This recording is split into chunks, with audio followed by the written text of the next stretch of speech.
and welcome to another episode of the IAMKAYPEE podcast. And today I am joined by Paul Shields from Rebel City podcast. And thanks for making it, man. It's alright. Did you get through okay? Aye, it was quite Google Maps, man, without technology. Yeah. Aye, I would probably never have found the place. But the one that always skins people when they get here is the stairs when they get to the apartment here, and you have to walk up 3 flights, and oh really? you can see who works out and who doesn't. Well, I do my podcast in a basement, so Oh, okay, it's all downhill. They come in. I stay in like a nice house.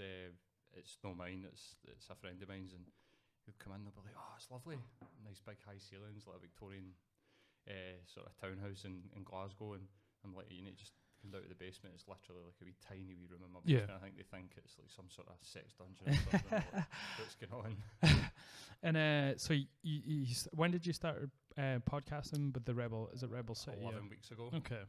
So something quite new, but inspired by a lot of the American podcasters, as I'm sure you're yourself. Started out with Joe Rogan, which I think everybody sort of, that's like...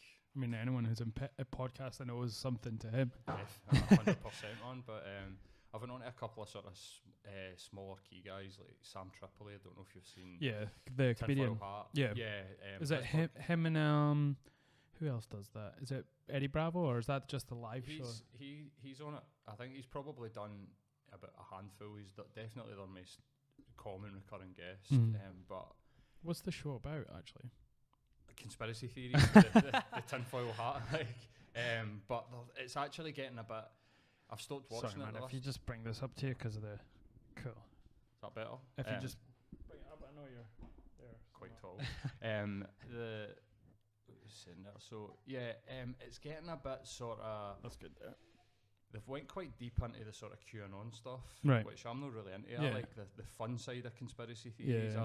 I mean, obviously there's common ones like 9/11, JFK, and but they're going right deep into some stuff that it's getting a bit sort of silly. What's the QAnon stuff? So QAnon is it's basically like WikiLeaks for Trump fans. Right, okay. So it's rumoured that it's Donald Trump Jr. There's a 8chan and 4chan data dump that was done by this QAnon. Okay. And it was all sort of stuff about like Pizzagate. That's what Pizzagate came from. Right, okay. I'm not really into it, man. No. It's a bit too deep. I quite like I said, I quite like some fun stuff. Also like stuff that just makes you ask questions rather than it being like, here's some facts and you believe in it. So these guys are getting right into that. But obviously like the Joe Rogan associated Bert Kreisler and I really like Tom Segura's podcast with Christina P. Your Mom's House is amazing. That's a great podcast. But yeah, I mean, other than like yourself, I don't really know very many people that are doing podcasts in the UK. I keep on talking to people and saying to them that it's huge in America, but here, for whatever reason, it's quite niche. Yeah, I recently joined like a podcast network. It's called the Brit Pod Scene, and that just totally opened my eyes to how many podcasts are actually in the UK. It's crazy. I just thought it was an American thing that people were going to listen over there, and maybe some of my mates or whatever, but it's just so... when you get into that network, it's so many podcasts. Yeah. But a lot of them are just... I don't think there's very many famous ones, though. There's probably not a lot of good ones. I think apart that's from yours and mine, obviously.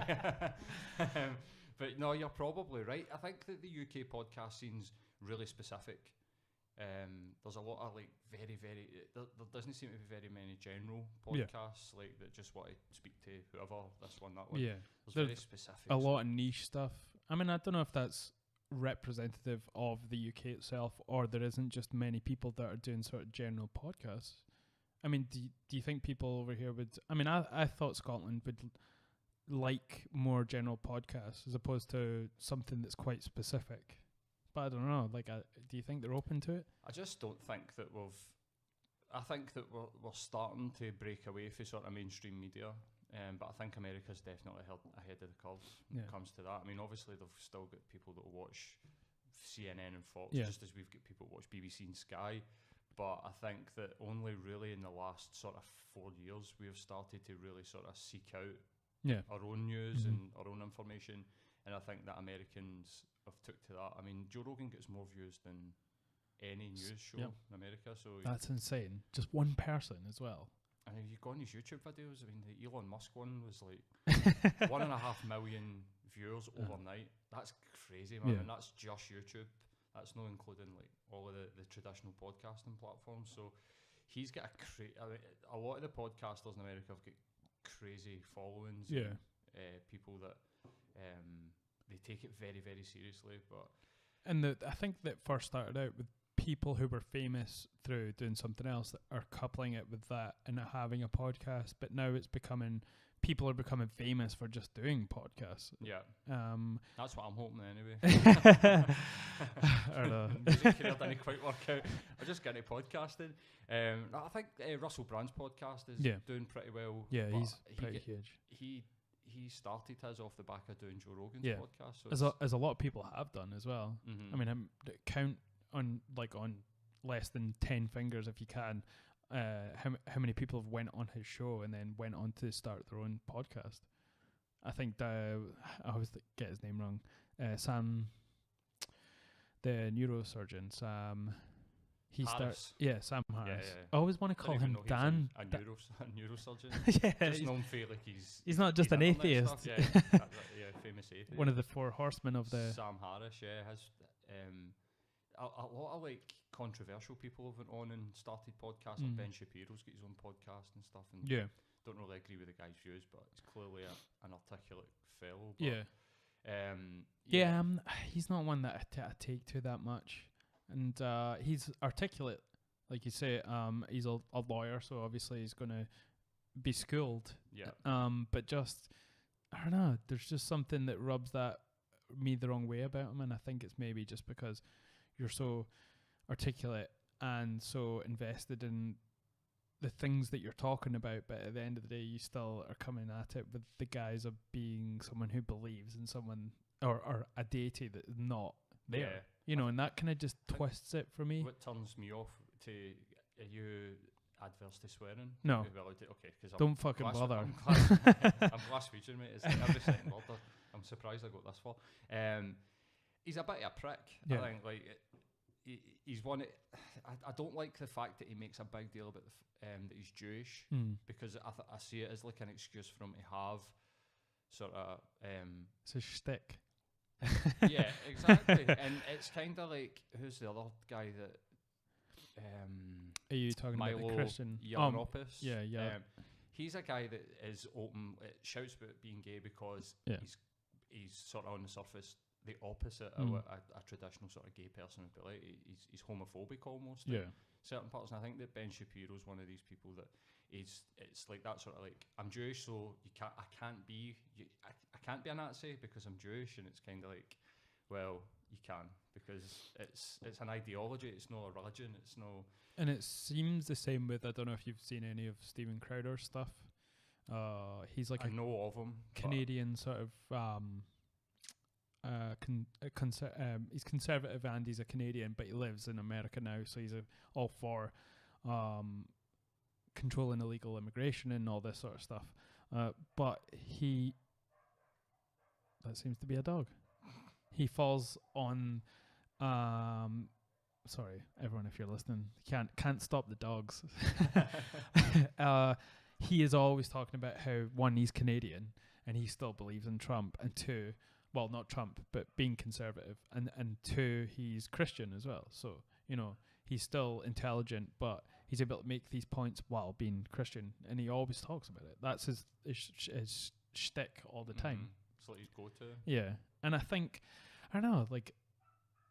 that's maybe why people gravitate more towards certain personalities that do podcasting, because you don't get that over here, really.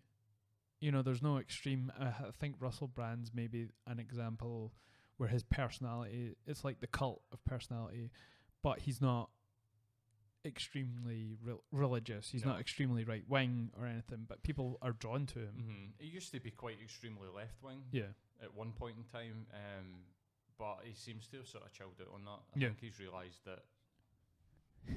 Does it really matter? Like, does it really matter if you're left or if you're right wing? It's more about like how you act and how you treat other people than it does like letting your ideology define you. Because he's definitely been one. I mean, he did that Messiah, and he's done tours where he's depicted himself as Che Guevara. And so I can kind of see why there's some people out there that they'll be like, I don't like Russell Brand, but you should definitely give him a chance nowadays. I think he's woke up. Oh yeah, and I think are you using the woke in the term of being woke, or not necessarily? just as in he's awakened? Yeah, I think he's got a better grasp of who he is as a person now than what he did then.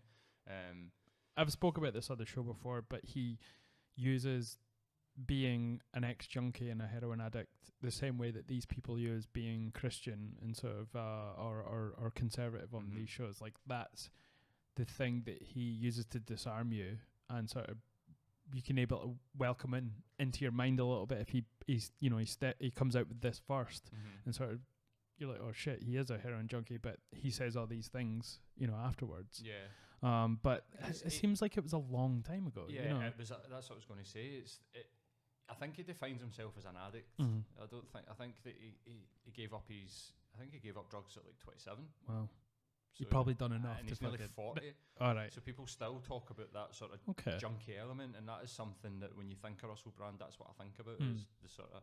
But I think it was sex addiction that he just recently. Lucky bastard. Well, I was a sex addict, dude. Really? I was a porn addict, and then get over the porn addiction and took it straight into sex. Wow. It's not a lot of fun, I've got to say, and that is a common reaction. So I don't take offence in it. No. I was just trying to a comic effect for the show, but you rarely ever meet someone who has been through that struggle, and it is always generally it's laughed off. But I know how it is and how people treat it it is a disease for a lot of people, and it is an addiction. I've just got one of those that people say you've got an addictive personality, and I definitely have an addictive personality. I've been addicted to so many things in my life. Yeah. It's food. I was 22 stone at 18, and really, wow. So I dropped 10 stone. So I got addicted to losing weight, right, and loved that feeling of losing weight. Then it was after that probably attention, like being in bands, loved that, and then it was after that it was porn, and then after that it was sex, and so I've had addictions. It's been an ongoing sort of thing throughout my life. So you've always had something in your life that's taken over and become sort of almost obsessive in a way. Oh, definitely. That's crazy. I'm getting over that now. I mean, I've got loads of little things, like tons and tons of little things that I do. Yeah. You know what I mean? I don't just obsess about this one thing. It's hard to do that though, like as someone who's been addicted to certain things in his life, like it's hard to just break it down into smaller things and not become sort of compulsive and obsessive and definitely, man. Addicted. I mean, I've not experienced it, but I do. One of the parts of my personality is that I can be super laser focused about something, not necessarily addicted, but obsessive, just to get it done, and be, I would just focus so hard. But that's a different thing from being addicted to it. Because sometimes you don't want to do it, but you just can't not. Yeah, it's almost that feeling of I need to do it. Have you seen anyone for it? Like, have you went to? I went to I did 6 sessions with a psychosexual therapist. Right. That was more around the porn. Okay. I think that meeting my girlfriend had a lot to do with it. Sorry? Age as well, maybe. Just how old are you, sorry? 35. Okay. No, I think that circumstance has always been my biggest eye-opener. I haven't really sort of thought, where am I? I do feel quite young, still feel quite young. So it's always been circumstances, like the porn addiction ended because a relationship ended, and I was like, well, don't know how much you know about porn addiction. I mean, if there's any sort of burning questions, fire away, man. I've got absolutely, I'll be open and honest about it. But I mean, you basically become sort of sexually autistic. Okay. You're into porn. You're not really into much else. You don't really want anything else. It's it's so easy. It would be like if, I suppose it's the same sort of thing when people end up where they just get takeaways every night. You can't be fucked cooking, so you just can't be fucked having sex. It's the exact same thing. Your brain just starts to go, well, that's easy, and you get you get what you're looking for this thing. So why don't you just do that? And it happens over the course of like years, and then by the time you realise it's way too late, it's far too late. So how were you able to differentiate between sort of being addicted and just enjoying porn? You know, was there a point where you were like you said, it coincided with the ending of a relationship? Enjoying porn, well, I always enjoyed it, so it's never it was not I don't think there was ever a point where it's like I don't like it. So even when you were like compulsively, you know, like, is there a point where you were just like, because you hear about people doing something that they're addicted to and they're not even enjoying it, you know, cigarettes, like half the time when I was smoking I didn't enjoy it, but you're so compulsed to do it that, I don't know, it takes over. I guess it's not going to be the same with porn. It wasn't the same thing, because obviously you get the end result, which is pleasurable, always pleasurable. I guess with smoking, it's just basically the routine of it, I guess. Yeah, as opposed to that comes into it as well, definitely. Thankfully, I didn't go too deep. I mean, I've spoke to people and also read. Obviously, I've done a lot of reading on the subject, and some of the things that guys are saying, you're like, thank fuck I got out when I did. Yeah. I'm actually thankful that the relationship ended, because I wasn't working properly, so I was like, well, how am I going to find another girlfriend here? I'm going to need to, and then you just sort of start to realise, right, this has got to be related to this heavy porn use. When I say heavy, it was, I mean, the average, maybe like watching like 2 porn videos a day, right? And when you look at like Pornhub, it's like 2-3 minute clips. It's not that much. No. There's guys out there that talk about like they end up losing jobs because they're just sitting watching porn video after porn video after porn video. So is there even a sort of scale of it? I mean, how are people able to judge what is unhealthy? Looking sort of at clips, if you're a psychologist, like, you're looking at it as a doctor, like, do you say there's absolutely no research? Because there's not anything to say, look, this is this chart, this is too much. You don't have that. No, definitely not, and it's individual to each person. I think psychologically I'm a very strong person, so I never really felt the depression side that people talk about when they talk about like their addiction. It was mainly physical, right? More than sort of like mental. But then obviously, as you go into it, the physical's because of the mental. But you get people that they feel their self-esteem tanks and they don't feel attractive, and I never really felt that. Quite a confident. You always felt attractive, did you?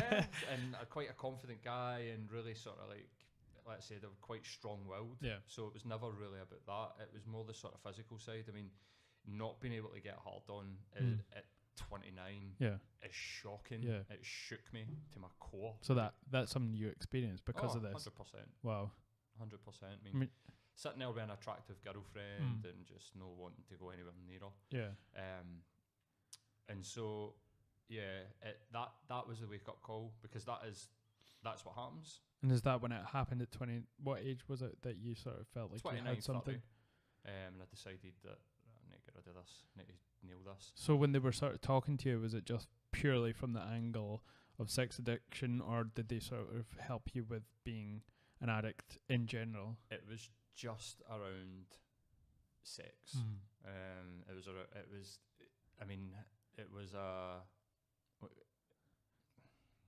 was a type of therapy, sort of Freud-based therapy, where they were asking me about my parents and all these different things. So it wasn't actually that helpful, other than getting to speak to somebody, which I didn't really need to pay £100 an hour to do that.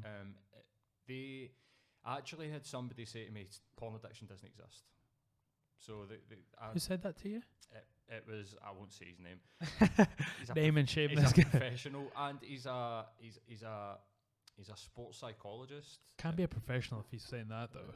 He's just ill-informed. Okay. Because he works with Celtic and Rangers players, does hypnotherapy, and I mean, seen loads of football players coming through his office when I was there. And to me, football players don't exist. Well, exactly. But he was saying to me, it's not the porn. Yeah. And technically he's right. Yeah. But realistically, he's You can't say that. so far Yeah. wrong that it's like that is the cause. Mhm. I mean, I think the first thing that's what I said to him is one of the first things I need to do is I need to kick this addiction, and he was basically like, that's not what's causing this. Right. What's causing this is something in Yeah. you, and you need to fix that. And Of course, but I just went, okay, never went back.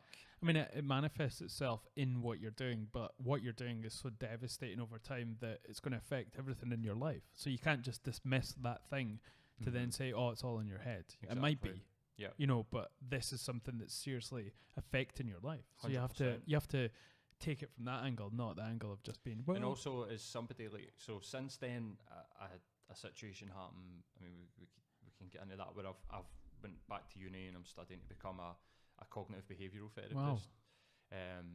And through that, I mean, I've learned that the person's perspective is everything. Mm-hmm. So if they come to you and say, I've got a problem with this, dismissing it is ridiculous. I mean, it's like should be the first rule of acknowledge the reality and go, right, okay, tell me a wee bit more about that, instead of just being like, nah, it's not that. Let's get your head in the game and all these sorts of things. Visualise having sex with women and all, and it's like, right, come on, like, I think I've had enough of visualising. Dead weight, as they would say. Yeah, aye. So, but that I mean, I didn't find that particularly hard. Kicking porn. Okay. Because soon as it affected my ability to perform sexually, there was no question that I was giving it up. Absolutely no question. It was just about how I did that, and how I did it was completely fucking wrong. Right. Because I just moved my addiction from porn, and then did a thing it's kind of advised to do, like 90-day. Right. You just don't engage Right, sexually at all. Wow. Just leave it alone for a bit. Is that what they advise? Well, that's advice that's on the internet. That's in the community of, it's called NoFap. Oh, is that like a 4chan? It's Reddit. Okay, Reddit. It's on Reddit. I think Joe used to have one on his old forum, like when he had his old website, because I was part of it, and this is where a lot of chat room. It was like a sort of forum. Remember the old school forums you used to get? Still have them. And he had the just like pick of the day sort of things, and there was the one where it was no fap month. You know, for a whole month, everyone would sort of document. Like no nut November. So like a real thing. So are you doing it? Sober October. Nah, are you championing it? No. No. My girlfriend wouldn't put up with that. Anyway, like, well, I suppose you can. Somebody would be like, "Well, you can still have sex. You just don't need to finish." It's like, nah. Well, this is the thing, right? We're sort of talking about it, and I'm laughing about it. But imagine being someone who's addicted to eating. You know, you can change the things you're eating to sort of maybe lose weight and not be so. Obviously, it stems from sort of something else, like you. But with sex, it's like, how do you not have something that you enjoy doing? How do you like sort of extract that from being unhealthy? Yep. And in this day and age, it's impossible to get away from it because everything's sexualized. That's something that you're like, fucking hell, man. It becomes so apparent that everything involves some kind of sort of sexual message. So it is difficult. Okay. You need to get off public transport. That's number one. Because you don't just see stuff on the side of billboards and all that. Just get a car. And even just down to women in the street and people in the street, it's so difficult. The guy, the big dude, the American actor, he's funny. Big black guy, what's his name? Terry Crews. Oh, Terry Crews. He was a porn addict. Yeah. And also addicted to Instagram. Really? So, and it was his addiction to just looking at women on Instagram, finding women and just looking through their Instagram feeds. He used to take, like, he said something like 6 hours a day or something like that. That's insane. That was just incredible. There's a lot of famous people. Chris Rock was addicted to porn. Do you think there's a difference between porn addiction and sex addiction? No. Or do they go hand in hand? They're the same thing. So do you think... Pretty much. I mean, if you stopped porn, you could then be cured, or not cured, but you could feel, have more of a healthy relationship, or do you have to sort of manage the sex side of it as well? Yeah, so what happened to me was, so relationship ended, so that also, it didn't just relationship ended, 90 days no porn, it was happening anyway. It was a decision that was kind of like, had been long overdue, so it wasn't like that caused it, it was a bit of a catalyst for me, definitely. So that, and I'd been in a relationship with her for 10 years, so it hadn't been like 2 months or anything. We'd sort of grown with each other. Okay. So it's a long time though. Yeah, fuck man, especially at 29. You know what I mean? Like till 31. I think when it's wow. We've been with each other a long time.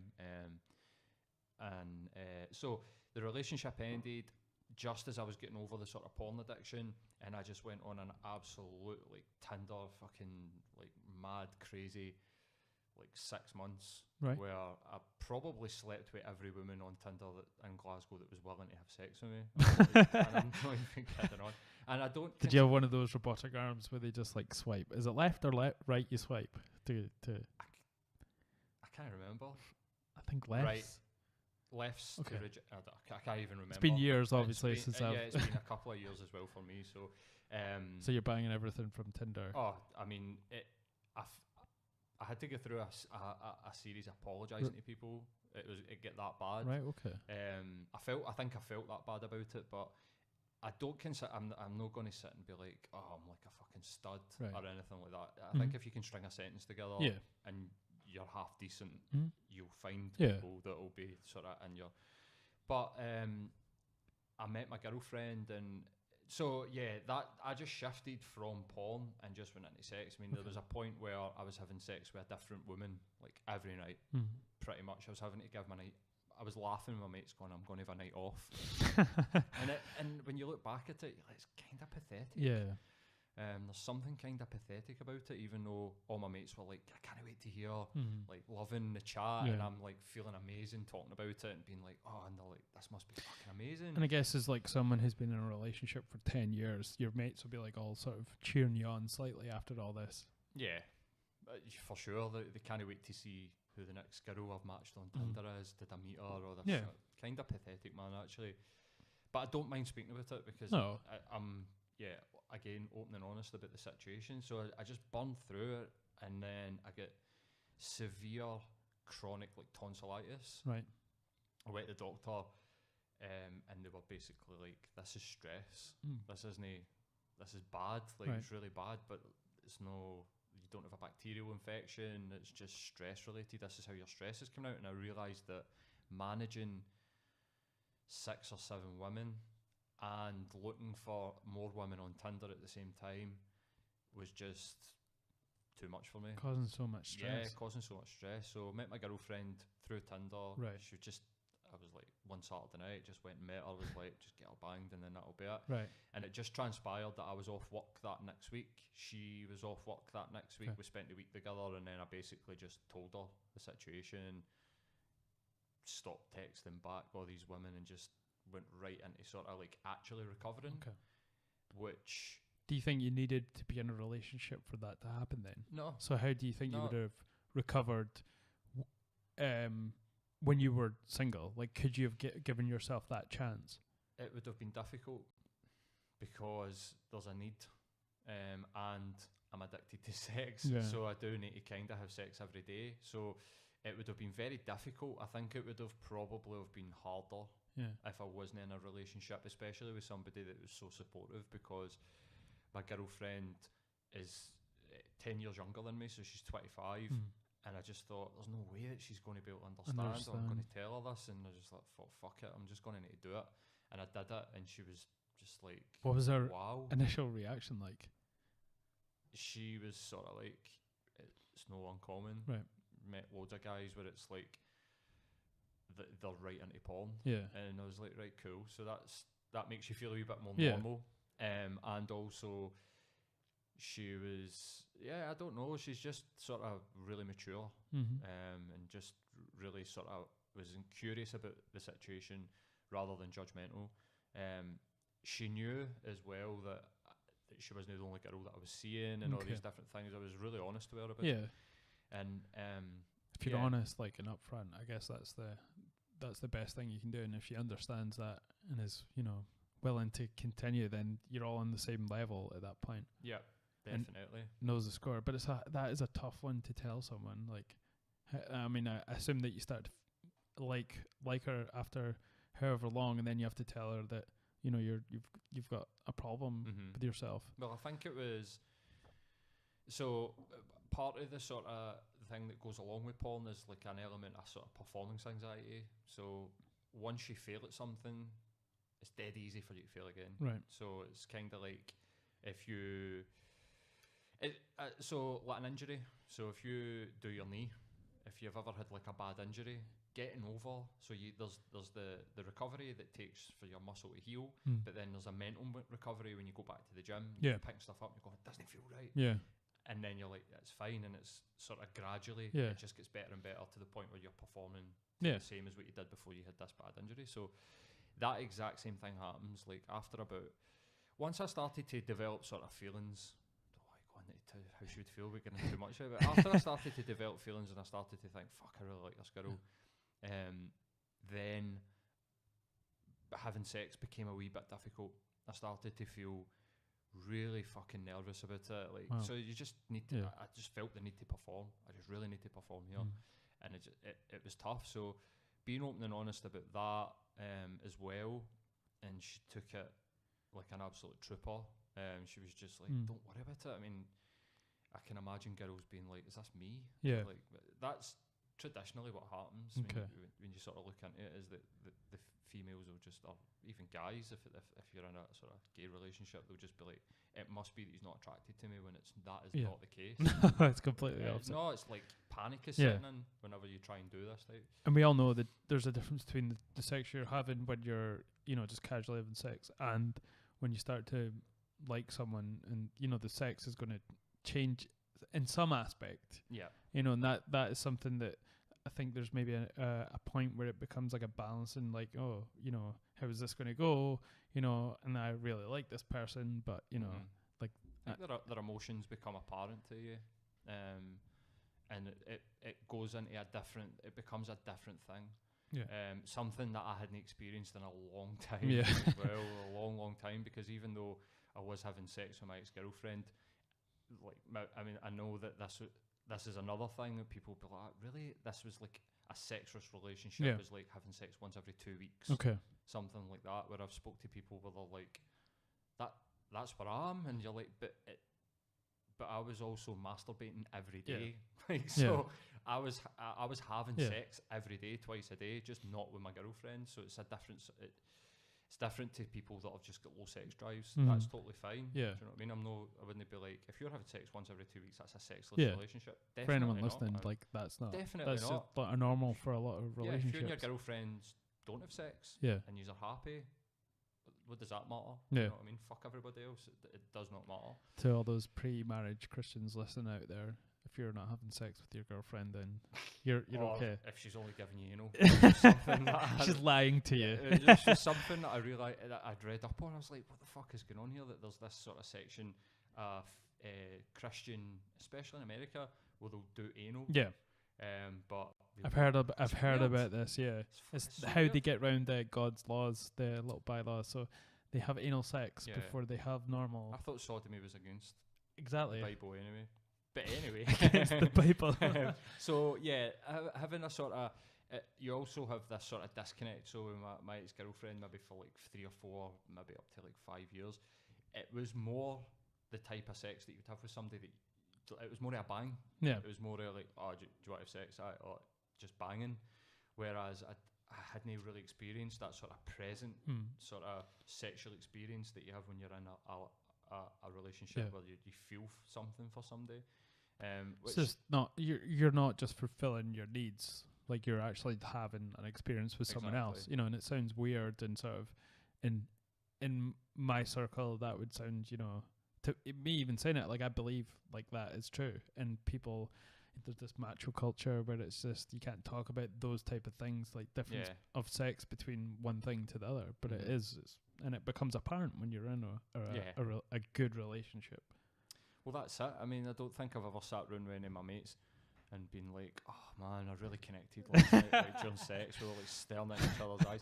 You talk about like, smacking her ass, or like banging away, or like that type of thing. Like she was screaming. So that's a part of that, what it is to be a man. Do you know what I mean? Like, I think that's bullshit, if I'm being honest. Like I try and talk to my mates now more openly and honestly about what I'm actually experiencing rather than what they're wanting to hear. Because I think before, that is something that's what pushed me into sort of into porn. Not that anybody ever pushed me into it, but the idea that it's normal. You know, all my mates say, oh, watch this, brother, like sharing videos. So that's where it started for me, was when Bluetooth. Don't know if you remember when. Of course, yeah. And everybody was Bluetooth videos to each other. That is where it started for me. Right, okay. 100%. Like, and then high-speed broadband connection came in, and it was just like, fuck, man. High-speed banging. Yeah. U-porn, things like that. 4K asses. That's it, man. And it just, technology's got a lot to sort of answer for it, definitely. But you've got to be personally responsible for how you use your technology. I think we're still at a point where it's all really sort of new, and like the access to watching this amount of stuff online is sort of, I don't think it needs to be filtered. I think it's just as a society that we're just going to tip back on it, because we're going such an extreme with it, with easy access and just the newness to it and the sort of shine to it is all there still, and people are just constantly with it. But I think not in your case, obviously, because it was an addiction, but just in general, society will come back and it'll balance itself out again, and people will just understand that just because you can doesn't mean you should. Well, I think that you're possibly right when it comes to like sort of porn use. I think that once people start to experience what I experienced in having the inability to have a normal, healthy sex life, then they will definitely, hopefully, would do what I did and just nip it in the bud. But I'm not too sure that we can actually go backwards when it comes to like our reliance on technology. Yeah, which is kind of scary. I mean, it's getting more because they're coming out with like not simulation, like VR porn now. Yeah, which is insane. There's two sides to that story. Is that there's a lot of virtual reality stuff that's getting used to get people over PTSD. So it's like sort of revisit, because that shock therapy, which is massively beneficial. One of the Avengers movies, Tony Stark's, it starts that he's on the last time he's in the room, his mum and dad. Yeah, that's actually a really effective form of therapy. It's a brilliant scene as well. Yeah, like the CGI was amazing for it. Just unbelievable. I think that we're going off course here, but sorry, potentially. Are we going to get new actors if they can just put Marlon Brando in a movie? They can just grab Leonardo DiCaprio and just go. Who needs all these Ponzi bands when you just put a fucking hologram of Freddie Mercury up on stage? Well, aye, yeah, we're already kind of seeing that, aren't we? Yeah, like, Tupac and all that. Yeah, they did Kurt Cobain as well. Something. But there's two sides to that. So there's the side of the VR porn, and then there's the side of they're using it sort of to help people, and I don't think there's a whole movement, and I'm against it, that are out there saying that porn's bad. Porn's no bad. Sex isn't bad. I don't think that we should go back to it being taboo. I think that we need to realise that, because I use porn. I use porn in the last sort of like 3 months. I've maybe once every 2 weeks or something like that, I'll be like, something will flash up my phone and Twitter, and I don't just go, oh shit, get that away. I'll just be like, all right, cool. And it's not really a big deal.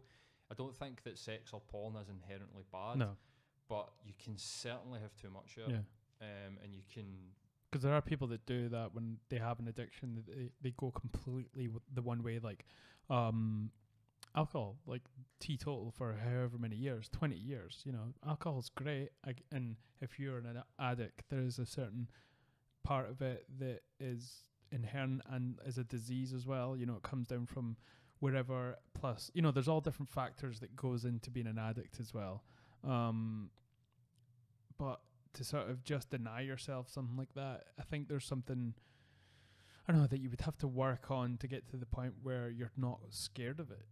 And like you say, like you're just doing it when you sort of feel like it, you know, a couple of weeks or whatever, and you don't want it to take over you at some point. But I've never experienced alcoholism, so I don't know. People will be screaming at the fucking phone or whatever, but to completely deny yourself when you're addicted at one point or have alcoholism is just sort of, it's weird. That's when you start to identify with being an addict, like Russell Brand did. Even to now, that is how he views himself. And how can you progress if you always associate yourself with something you did when you were 20 years ago or something like that. I completely agree with you, man. I think that if there's something that the recovery process is missing, it's getting yourself to a place where you can use whatever it was that you've been addicted to healthy, because that is exactly what happens, is that people just go absolutely can't go anywhere near it, and it isn't functional. It's not healthy either. Nah. And how can you do that with sex? You have to be able to balance it. But I mean, but you have to balance it. You have to be able to balance it with sex and food, I guess.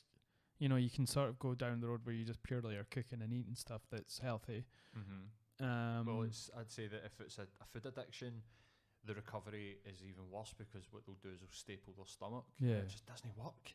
Every one of these people, on the whole, in general terms, even the fucking Subway sandwich guy, they just end up massive again, so it doesn't work. So I think that... Are you talking about the pedo guy? I don't even know. Jared. Is that I you're didn't know talking? he was a paedophile. No. I just knew there was a Subway guy that... Do you know Jared, the guy with the massive pants? Yeah. He was... Is he a paedophile? Yeah, he's in man. the jail for... Oh, no. Oh. Like a pretty bad one, like was Right. messaging this woman who had a child. I think, I don't want to... Holy shit. Yeah, Jared from Subway, I Right. think. So, totally, like, what's his... Ian Watkins or whatever his name was, like, on message boards. Well, yeah, so that's a bad example. Bad example, yeah. But somebody that's... so people for sure that get... But there's always these people that are bigger, and then they lose so much weight, and it's... If they do the gastric band, I think there's like a 80% failure in gastric band operations. So that's what you're doing. You're making it impossible for that person to indulge. And then what happens is they fall off the wagon. There's that whole sort of saying, like, you're on or you're off the wagon. I don't think that's particularly healthy. Exactly. Saying, it shouldn't be black and white or either or. It should be just, having sort of some sort of experience in your life that gives you the ability to deal with it in a healthy way. Not just go into the other side of it and make it unhealthy on the sort of the positive side of it, Yeah. It can be, you just have to find that balance. I don't know how that would help someone with alcoholism or sexual addiction, like where that point would be. Well, I think that you need to take care of the underlying issues. I don't think that the majority of alcoholism or the majority of addictions tend to come from either economical, so like working class. The amount of drug abuse and alcohol abuse in working class people it's way higher. So you need to deal with these, and then it's the other things that come along with alcoholism, like with working class people. I'm a working class person. I grew up in East End of Glasgow. I grew up in a scheme, and Whereabouts? Carntine. Right. Okay. So my brother stays in Ricasey. Oh, really? Yeah. So Carntine's like 10-minute walk south. Okay. I stayed in Shettleston for like 6 years, cool. And tough part of Glasgow. Well, yeah, traditionally, but now it's been. I wouldn't quite say it's been gentrified, but the influx of Polish and Eastern European immigrants in like 2007 has sort of killed that sort of gang. Right. Definitely. You don't see people kicking about. I mean, me and my girlfriend walked from the Loudon Tavern to my mate's house on Ricasey Road at like 8 o'clock on a Friday night 3 weeks ago, and did not see one Ned. And I'd said to her that when I was growing up, we would have seen a gang of Neds at every single shop. Yeah. Every single shop on the way up, and it was I was gobsmacked. Yeah. Could not fucking believe it, because I've not done that walk at that time of the night of the weekend, and I don't know, since I was an Ed. Supposedly, I've been watching so much on Glasgow gangs recently, and supposedly the part of it that's pretty bad still is the town centre, and that's where a lot of these altercations happen now, as opposed to in their own schemes. Yeah. Well, the city centre of Glasgow is littered with homeless people. Yeah. And there's a lot of attacks happening on homeless people. Really? Yeah, wow. A lot of people, they sleep in sleeping bags in doorways, and people kick them in the back of the head or whatever, or just kick the sleeping bag. There's a lot of that happening. How can you do that though? How can you kick someone? Okay, just a scumbag, really, aren't you? Like, imagine fighting someone else in another gang. Okay, that's kind of like, do what you want to do, like level playing field. You're both there. You know what you're there for. But then just to walk past someone who's fucking completely might even have mental health issues, or think just 100% if or- they're homeless, yeah. they will have mental health issues. and just kick them. You know, it's fucking terrible, man. Even if it's just the anxiety of being homeless, it's Yeah, horrific existence, and how somebody could bring it up I've to got themselves to kick something. It's horrible, but I've actually got someone coming on the show to talk about it because he did a documentary on the homelessness. James English, Yeah, he's going to be coming on. great documentary. Man. Yeah, it's great. I mean, I've wanted to have someone on for a while that's involved in the homelessness in Scotland or in the UK as a whole, because it is something that is an issue that we just don't do anything about. Well, I mean, I tried to get James on my podcast, so you must be doing better than me. Well, I'm kidding on it. He said he'll come on in the new year. He's just too busy. Yeah. He's a great guy. But off the back of that, I've got somebody coming in for a charity, and this year I'm definitely going to go out on Christmas Eve and do the whole help with the sleeping bags and stuff like that. It's a very bad problem. But how do we go into homelessness? So there's there's an underlying sort of thing that happens in Glasgow working class, working class people. Sexual abuse is rife, absolutely rife. I mean, the amount of people that I've spoke to over the years, and it's always just it happens, and that's what causes addiction. I think trauma, childhood trauma, that is what causes addiction in the most part. There'll be people who might say, well, what about people that are drug addicts that are rich? And well, if you look at a lot of these people, probably didn't get hugged a lot with their parents. Their parents have been absent. Like a lot of sort of famous people's kids end up addicted to drugs. Why does that happen? Well, their fucking parents are abusive, just in a different way. Yeah. Do you know what I mean? Just maybe not sexual abuse, but just because you're not hitting them doesn't mean that you're not. You couldn't not abuse your child by just neglecting them. That is abuse. Definitely. So I think that is probably one of the big things is people need to deal with. I mean, giving up porn's like a band-aid to a bigger issue. If you've got something sitting in there that needs to get out, you need to let it out. And I think that is possibly where we go wrong in the UK. Definitely, we don't deal with mental health issues anywhere near as effectively as what we probably the planet as a whole. But stiff upper lip in the UK, Britishness, like that sort of like, you're okay, we're okay, get on with it, you know, a cup of tea and you'll be fine. It's like, and it seems like the sort of the elephant in the room when it comes to just the sort of current just with like the brand of feminism that's around, and sort of like gender politics, and sort of being against white males, and that term that tends to be the demographic that has a high number of suicides and mental health issues. You know, it's like devastatingly large number compared to 75% of suicides in the UK are men.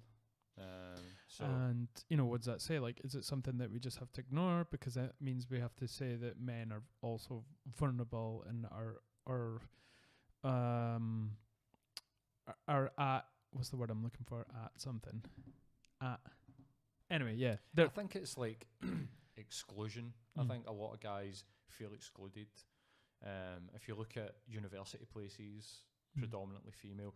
At risk, sorry, that was the word I was going to say. At risk, definitely. I think if you are, I mean, I don't, anything that I'm saying here is no because I'm saying, like, that's women's fault. Do you know what I mean? I think we definitely needed a sort of rebalancing. Yeah. Of course. And men have still got, like, it's still definitely in your favour.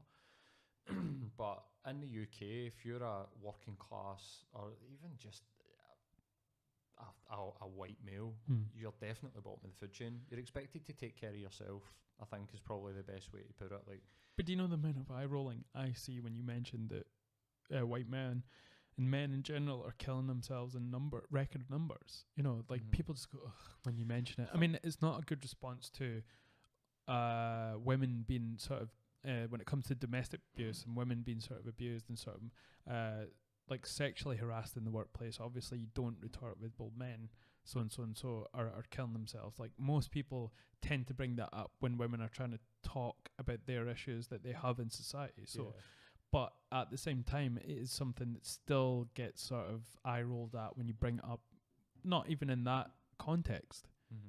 And it's terrible. Like, it's something we have to talk about. 100%. I mean, the causes of it, if you look at some of the reasons why people, it is gets something to do with this idea that like women need help and like men don't need help.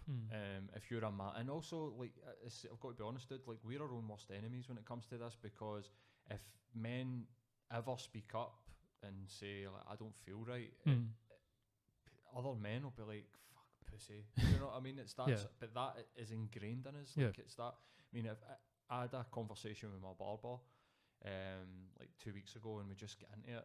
I tend to do this. I don't know if it's a podcasting thing. You'll probably be the same. You just talk to people and you just get into shit. Yeah. You get right deep into shit. And I always have to stop myself doing that. To do that. I don't.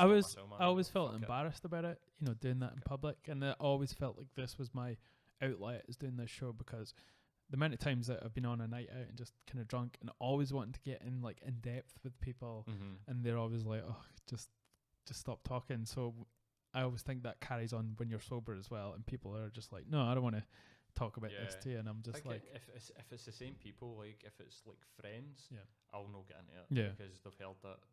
If it's somebody new, it's like, all right, mate, sit down and we'll get into this. But so I had a conversation with my barber about I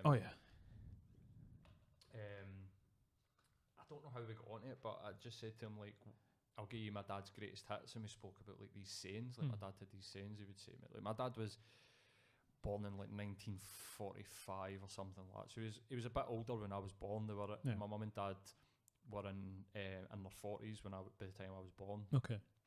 He died when I was 21, so I was quite young. But he had he's like a baby boomer. Is that the age that you call that? From the World War II. I think so. Yeah. I think he would have been a baby boomer. His dad died when he was 12. Right. So he was very much of the opinion that I had to be a man, and this sort of like he'd say, like, it's that man up thing. But he would say, if you don't, like, anytime I cried, it would be, if you don't stop crying, I'll give you something to cry about. And as soon as I said that, this barber guy was like, oh my god, my dad said the same thing. I was like, so damaging, so damaging to your psyche. And this is where I think it stems, is like, your dad teaches you that it's not alright to be emotional, so then when you grow up, it's like unacceptable for me to be emotional. And when you don't acknowledge your emotions, it's very, very dangerous to you. I think we're acknowledging it more with the advent of the internet and technology and sort of social consciousness as well. But before then, it just seemed like people were so retarded. You know, it's just, even though they could be smart, in terms of how you treat someone, even just your son or your daughter or anyone in your family or people from day to day, like you could say something like that in front of a whole group of people, even at a dinner table or something. You could just say that, widely accepted, and people wouldn't do or say anything. It was just how people spoke to each other. And there's nothing on your dad or anyone else that. And my dad, you know, was the same. He grew up in a generation that was like that, and he suffered greatly at the hands of my granddad, because he was a sort of he was very religious. Probably get beat the shit out of, probably. Like, well, he was very religious. He was a shipbuilder as well down there in Glasgow. So, you know, they just, it was kind of like just, it was a hard upbringing. And people say, well, that's the days when people had common sense and sort of, but nah, I don't. Do you know what? I'd rather have socially be better than, you know, just have a bit more common sense or not be as soft. Like, I think the hardening is what we had to do during sort of tough times, and then the industrialization of everything was still a tough, you know, when you were doing the working, how many hours you worked back in the day, but those working hours, like, you had to be tough. You have to work that long in a very fucking hard job. But now it's becoming more apparent that you don't have to do that anymore. Like, you can choose what you want to do. Absolutely no need and to do it. They put the work in, so as a generation and as a species that we can do that now. Like, we can afford to do that off the back of what they've done, which is amazing. But it doesn't mean that it was still the good old days or whatever. There seems to be this weird craving for it, but and my opinion is that it's because it is men's natural sort of environment. It's became our natural environment, is this sort of like hardened, like pub type sort of banter. Do you know what I mean? Like, there seems to be this craving for it, and this whole sort of like social justice warrior, snowflake, and outrage culture, outraged in it's kind of like, I would rather that we were consciously aware and that Kleenex considered changing it. Now, do I think that they should change it away from man-sized tissues? Nah, I don't think so. But should they be aware? Yeah. Should they consider it? Yeah. Absolutely. And if that annoys you or if that makes you angry, maybe you should take a fucking look at yourself. Even if they just like sort of acknowledge that and maybe put out a statement saying, look, this is why, you know, it's just like across the board, men are bigger than women. You know, this is why we call it man size, because you're going to get a big, it's not just for men, it's just that it's a bigger tissue because generally men are bigger. That's just the theme of it, I think. It's not because it's specifically just for men. No, it's not like Yoki, for instance, where it was like, this chocolate bar is just for men, like no women allowed. Right, okay, we can maybe get rid of that. Yeah. It's still, it's tongue-in-cheek. Yeah. It's no real, I mean, but this whole sort of thing where people, especially like, again, it's white men, seem to get irate at the idea that they take man out of something. Guys like Pierce Morgan, where you just really want to just get him face to face and go, mate, you're a fucking dinosaur. Like, it's the way that you think and feel is done. Like, do you know what? We need to move past it. Someone should have him on a podcast like Russell Brand and have Piers Morgan on just to show his outdated way of thinking. You know, because I think a long sort of conversational format would be great for that. I just think, like many people have said, that just these 5-minute sort of segments, even 5 minutes, maybe it's less than that on these newsreels where he's just like saying snippets. He would never do it because it would shine a light into the fact that he's got no fucking clue what he's talking about. Like, it's so apparent that you're clueless. You're actually clueless. And the fake passion thing that he does as well is just so like, you can smell it through the TV that it just reeks of shit. The funny thing about Pierce Morgan is that there's only one funny thing. Apart from he's a tool. Yeah. In America, he's a forward thinker. Think about like the gun issue and how like over there he's a progressive, and then he comes over here and he's like sort of mansplaining stuff to people. And like, I mean, that relationship between, I don't watch I barely watch TV anymore, but I see snippets and I see something. That relationship between him and Susanna Reid's, her face, she rolls her eyes like every day now for the rest of her life, just for the amount of time she spent having to listen to that tool bag. Yeah, and I would as well. Yeah, I mean that's it. I mean, sitting next to that all day, man. They should put 2 guys on it just to see, like, because they just call him on his shit, I guess, if it was another guy there. Just someone give her another woman. Yeah, totally. So yeah, no, gang up them, but I'd like to see him get destroyed on TV. It'd be salty tears if they get ganged up on like that. But the thing with Piers though is when he was over there and they were talking about the gun issue on his show over there. I can't remember what his show was called. Tonight with Shite Morgan. He was so unprepared for anyone who had a slight sort of interest in guns. You know, he spoke to, who was the guy that sang Cat Scratch Fever?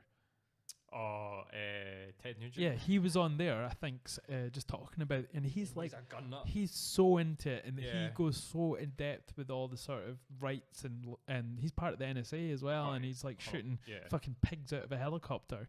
So he's like well skilled in this. And Piers Morgan's not even born in a country that has gun laws.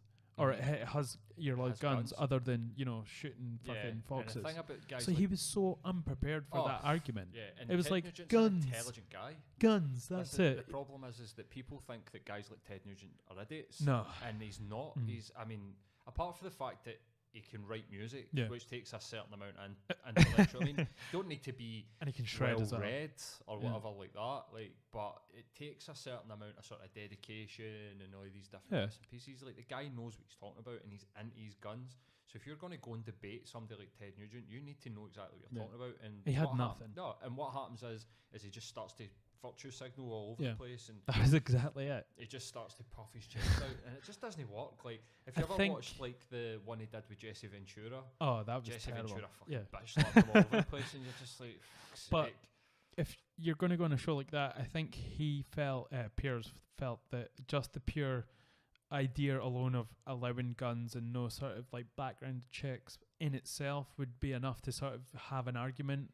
because it makes sense to us over here because we don't have this history of having a gun that is woven into your constitution. Like we had guns taken away after the handguns taken away after Dunblane, which was a huge thing that happened, but no one complained about it. We were like, right, well, I guess there was some complaints about taking away the handguns, but there was no one really had a moral leg to stand on when it came to that.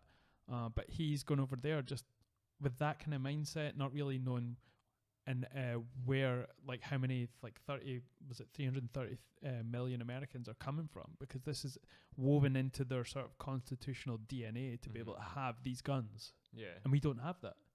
And I think he just thought, based on just it being moral not to have them, I think that's what he thought, and you can see him smirking when he says it, but he has nothing. He had nothing to back up anything. The gun argument's difficult for somebody that comes from Britain because, like you just said, we have got no sort of point of reference, and also I don't really believe in banning things. Right.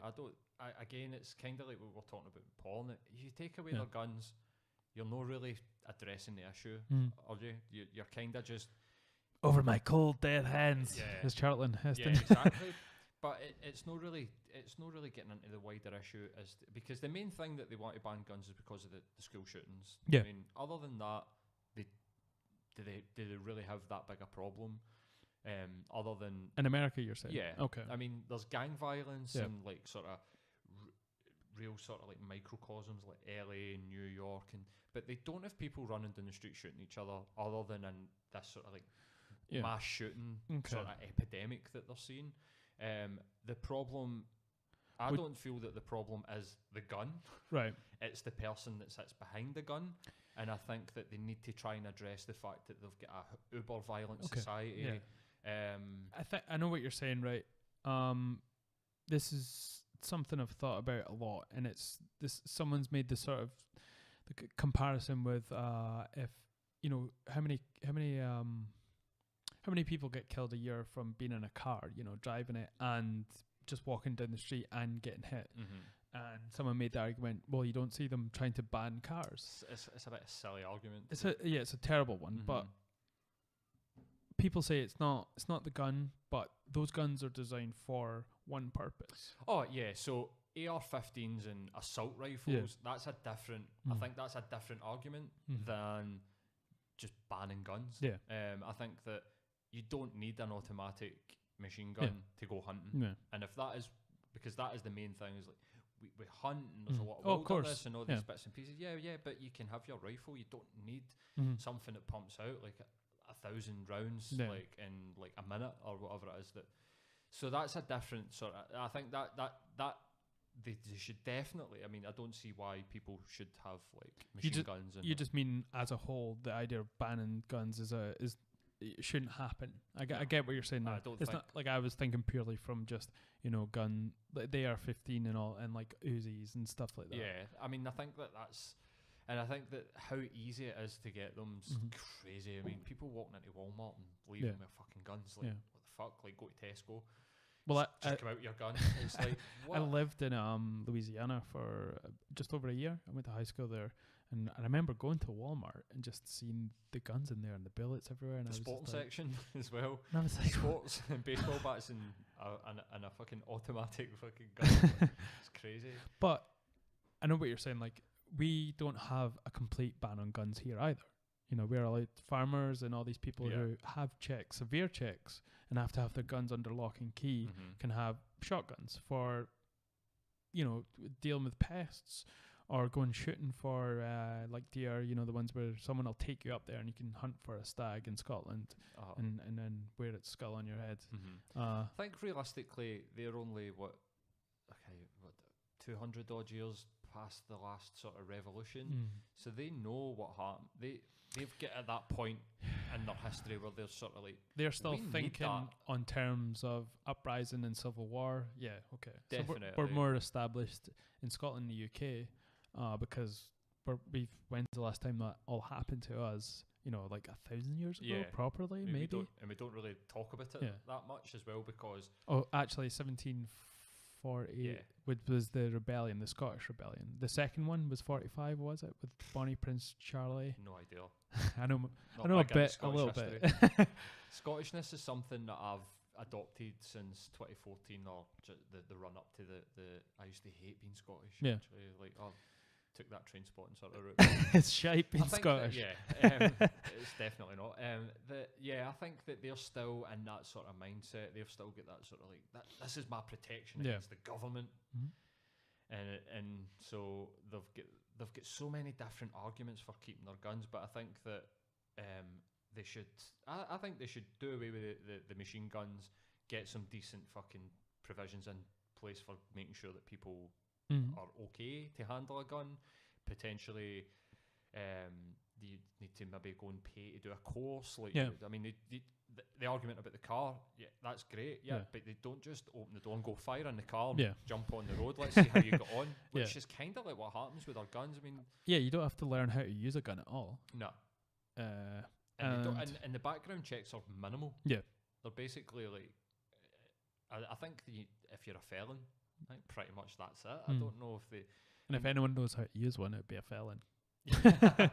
Probably the most responsible person, or the person that's going to get into the... Well, they say the argument for keeping some of the guns is hunters. You know, those are the people that are take pride in being sort of careful and learning how to use the guns that they're using, because they have to make kill shots when it comes to animals. They can't just let it suffer. I think it's something to do with what physically happens to the meat as well. Like if it's panicking and it's dying and it's shot, and then that all translates into what you're eating as well. I think the kill shot is really good on lots of different fronts. So they are the ones that are responsible. But I don't know, like, is America too far down that road to be able to then put a ban on assault weapons and Uzis and the AR-15? You know, is that something that you could bring into legislation and just say, look, hand them in? Is that going to happen? What, an amnesty? bring it. They did it here. Yeah. I mean, I don't really remember pre-Dunblane. I was young. I mean, I think I was in first year at school, so I don't really remember much about. I don't really remember anything about guns because I've got no like experience. So I mean, I don't know how big a deal it was here. I can remember early 2000s they did a thing in Glasgow where you could go and hand your knife in, and it was really popular. Right. So I don't see that big an issue. I think that it'll be. I think if they do it, which I don't think they will, I just don't feel like that they'll do it. It'll start somewhere like California. It'll start somewhere liberal, and then it'll just domino, kind of like weed has. Like you see that happening. I just don't think that they're going to do it ever. Yeah, I mean, when you've got something like the NSA, is it NRA, like lobbying against people who are trying to take guns away from them, and their NRA are a huge organisation. They're so rich. They've got so much money, paying off people just so they can keep selling guns to people without having to do an intensive background check on them. That was a huge thing. Like I don't see the point they have against that. Like, what argument would you have for not having an intensive background check for someone to have a gun? I no idea. Absolutely no idea. I can't even see why they could have an argument against that. Like having in depth, other than we can't afford it. Is what they usually. That's the kind of barrier that's put up when anybody has a sort of common sense ideas like, how much is that going to cost? And it's like, well, who gives a fuck how much it costs? Like, get it in now. But it's a huge issue. How did Piers Morgan? So to bring it back to your podcast, because obviously fellow podcaster, listening to the last couple of episodes is really good. So is it 7 you're on now? 7 or episode 12. Oh, 12. Okay. Yeah. And how did it get started? Because I asked you that. Well, I'd been watching podcasts. I've maybe watched like a podcast a day or listen to a podcast every day, and I don't know, I just felt I was like, fuck it, man, just gotta give it a go. Let's see how this goes. Did you say you were doing it with someone? And I do it with my mate Matt. Okay.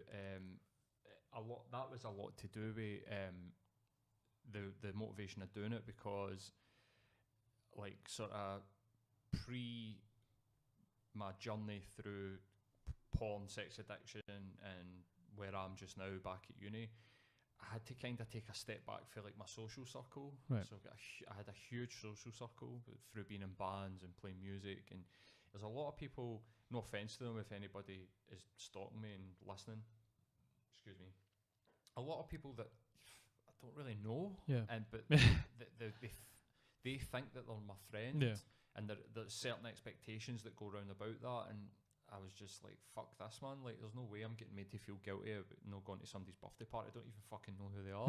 Used to come see my band 5 years ago. This is getting ridiculous. So I took a step back and really sort of consolidated my social circle down to like 5 or 6 guys that I really love, and like a couple of them are like real like brothers. Like, I don't have any brothers, but Matt's definitely one of the people that I consider like family. Yeah. So I had consolidated, and then I had to take a step back just to sort of take care of myself, and I realised that I was the sort of centre of a social circle, and that when I took myself out, it just sort of collapsed. Right.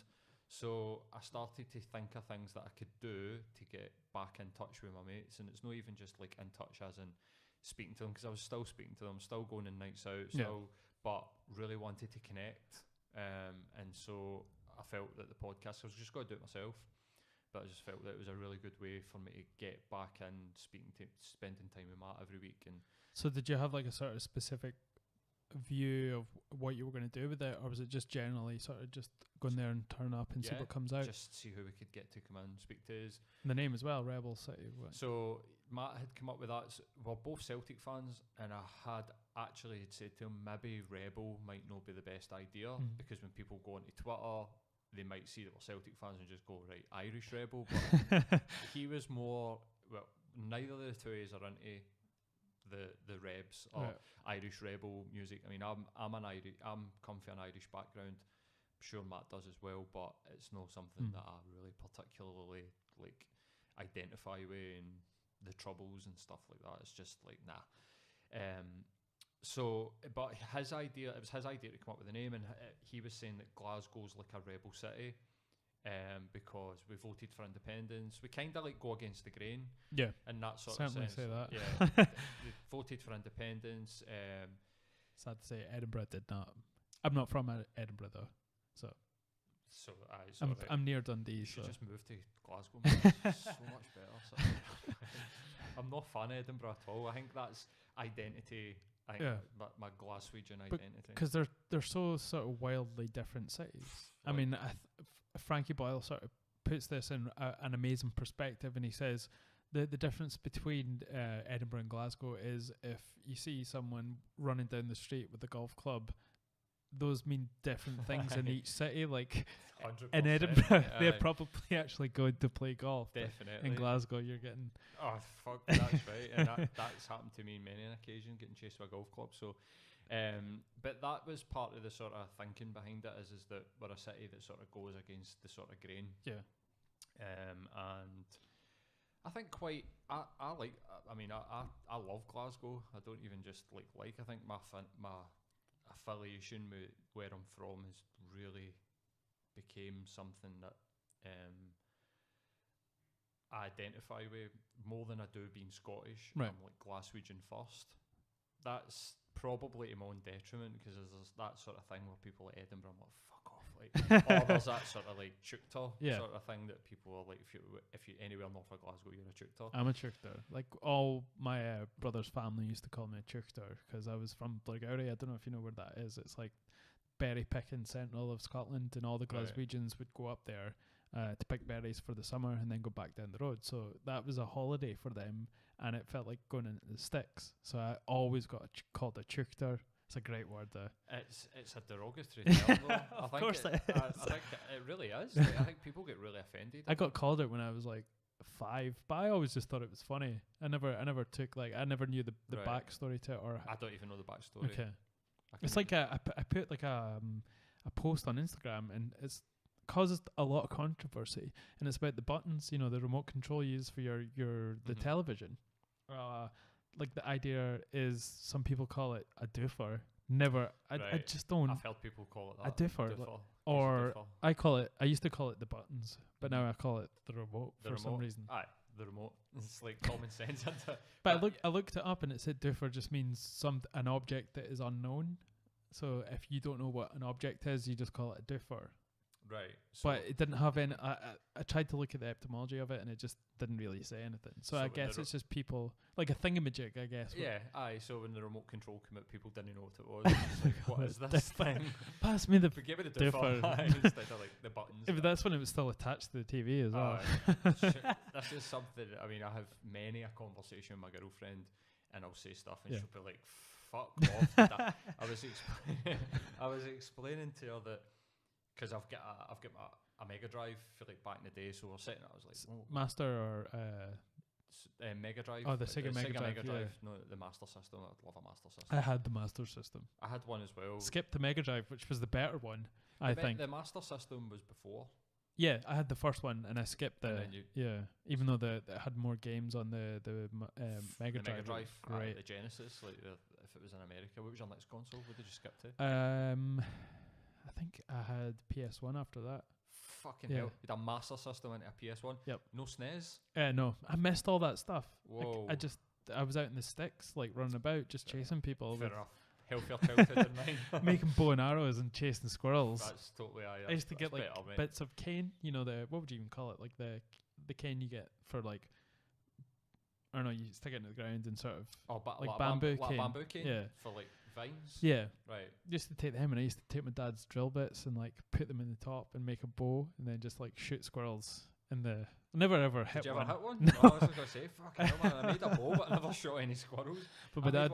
I got a tent, and my dad was steaming one night. He came, fell on top of this tent, and snapped the main pole, and that was his sort of way of making up to me. Was he made me like bows and like a thing that arrows out of these plastic. A quiver, yeah, like out of these plastic things. I loved it. I hid it in a hedge, and then we moved house. And I went back a year later, and it was still in the hedge. I was like, yes, I'm like 9. Just remember going back and going into this Glaswegian Rambo, finding my bow. So what were we talking about? Edinburgh and Glasgow. Yeah, sorry. Yeah, I was just well, you were asking about the origin of the name. And, so there's the whole sort of Winston Churchill thing.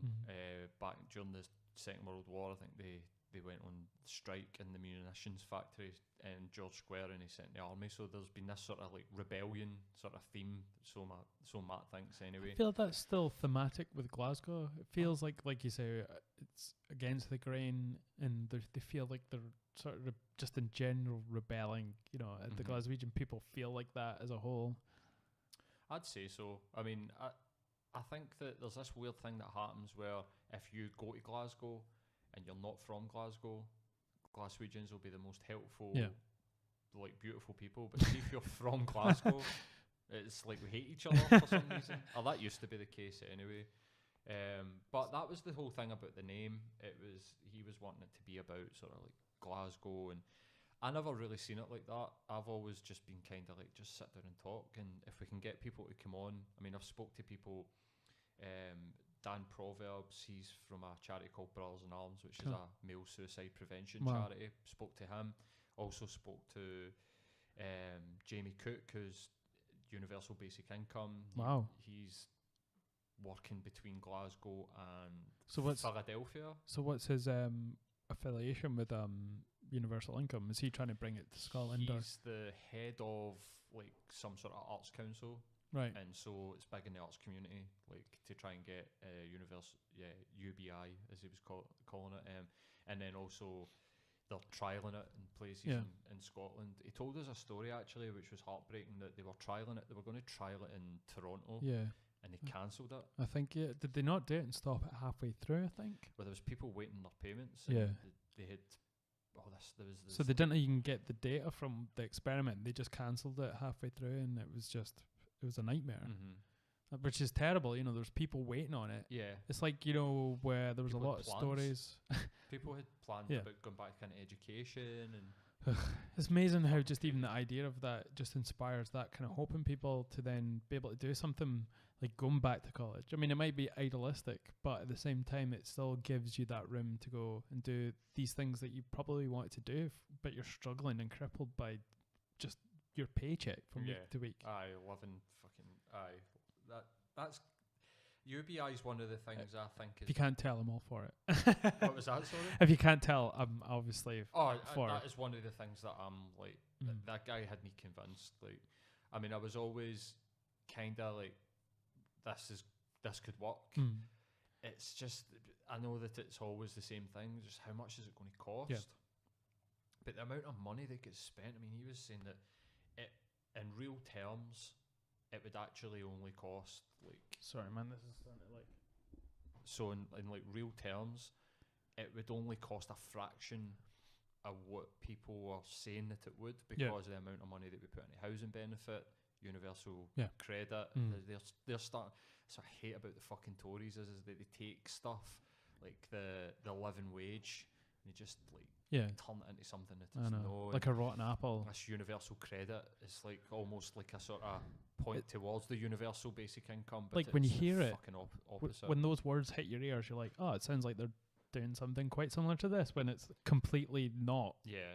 And crippling people even worse than and just being on the dole, you know. Yeah.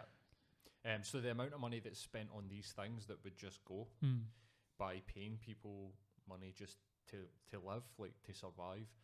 It shows you the difference in the sort of the mindset of Scotland and England. It is obviously two countries that are just on deeply rooted levels. They're completely different on how they think about the world and where they are. Scotland is, I feel like, more progressive, and I'm not just saying that because I am Scottish. Like I've said this before, I hate patriotism and nationalism as well. That always breeds terrible things. But just to be proud of the things that your country has achieved, and there's terrible things as well. But England just doesn't have that. Doesn't align with us in any sort of way on these issues. Yeah, and that comes out in the front. I really don't know why. I think that. I mean, that we like to think that we're quite progressive in Scotland, but there's a couple of real issues. One being the Orange Walk that just needs to go. Get it to fuck. But it's in Glasgow, so it's your ridiculous. problem. Well, it's in Edinburgh as well. Oh, right, There's okay. Orange Lodges, just because they come to Glasgow. Do you know what I mean? Because that's Orange Lodge. Is that what you call it? Yeah, the Orange Lodge. So it's like a Masonic type thing? Yeah, it's the I think I wouldn't even like to even try. I think that the Masons were created as a sort of nicer version of the Orange Lodge. I don't even know if that's true. I don't even know if that's true. Yeah. It's just because like Catholics can be Masons. You can't be Catholic and be a member of the Orange Lodge. It's a Protestant organisation. But that is something that needs to get dealt with, like rapid. Get it to fuck. Like there is a right wing bigoted, like racist element that runs through England, that runs through Scotland as well. It's just it's quite nicely hidden by we're smaller. I think that we're a lot smaller, and also we are forward thinking. I think that the government that's in charge is a progressive government. It's not as progressive in certain issues, but especially like things like trial and universal basic income. Nicola Sturgeon seems to be like she'll speak to homeless people on the street and like these types of things. Whereas if you could imagine Theresa May or Boris Johnson, I wouldn't want her doing that. Like she'd scare them. Have you seen the way she walks? She's like the fucking judder man. It's like, she reminds me of like excuse me, the creeps. The guy from Men in Black. You know, when he's inside the suit of the human and he's like this massive bug. She seems like she's like trying to keep it together and walking like with someone huge inside her skin. It's weird. It's totally creepy. But I think that we were more progressive, certainly, than England or Britain as a whole. But there are a few things that we need to address before we could even... because, I mean, I believe, whether or not it's... I mean, I'm sure there'll be people out there that be like, fuck you, but I think that the Orange Lodge is as bad as the KKK in America. It's no matter how much they dress it up and try and make it something that's, this is my culture and stuff like that, you're out there singing songs about being anti-Catholic, about a guy that was paid by a pope, ironically enough, to wipe out Catholics. Why are you celebrating that? Mm. Why would you want to celebrate that? Why do we not just acknowledge it and fucking forget it even happened? And people put it down to freedom of speech as well, but those are elements of just society that there's no need for it, and it shouldn't even be a conversation. It just should be something that's disbanded. You know, I mean, freedom of speech. If you want to go to your lodge and you want to sing these songs and have your fundraising nights, as long as it doesn't cost the public 30 million quid a year, because the police presence that's required is fucking outrageous. The violence that happens in the city, it's like an old firm game. Yeah, it's worse. It's way worse. The violence that happens in the city during that time in July is ridiculous. People pissing in the street, and I'm sorry, but if we are trying to attract people, one of the big things that they go on about the monarchy and the Queen is that it attracts tourism. If you come to Glasgow and you're anywhere on the planet, and this is happening, I mean, it might look nice, but the people that are walking alongside it are not nice people, and the message that if you decided, what is that all about, and you googled it, you'd be like, holy fucking shit. Like, if you could imagine going to America and seeing like the KKK, an openly racist like marching in the street and getting that platform and being protected by the police, you would be like, what the fuck is going on? So they lynch black people? Like, you know, like if you saw that and then read up on that, not knowing, because you're just like maybe from a different part of the world and I've not been observed that, but then it's just equally the same thing when it comes to people visiting Scotland. Like you're seeing these orange marches, and then you Google it to see the history of it, and it's just, they're in black and white, and it's like they allow this to go down the street, and this is what they represent. 100%. I mean, I grew up a Catholic. I heard a hilarious so obviously I'm biased, like definitely acknowledge my bias on it. I heard a term, a recovering Catholic. I've heard that. Somebody said that. I can't remember. I'm definitely a recovering Catholic, that's for sure. But growing up, I can remember thinking, what the fuck is going on? Like, my dad was just like, just stay away from it. Don't go near it. It's fine. And you're like, is it really? Like,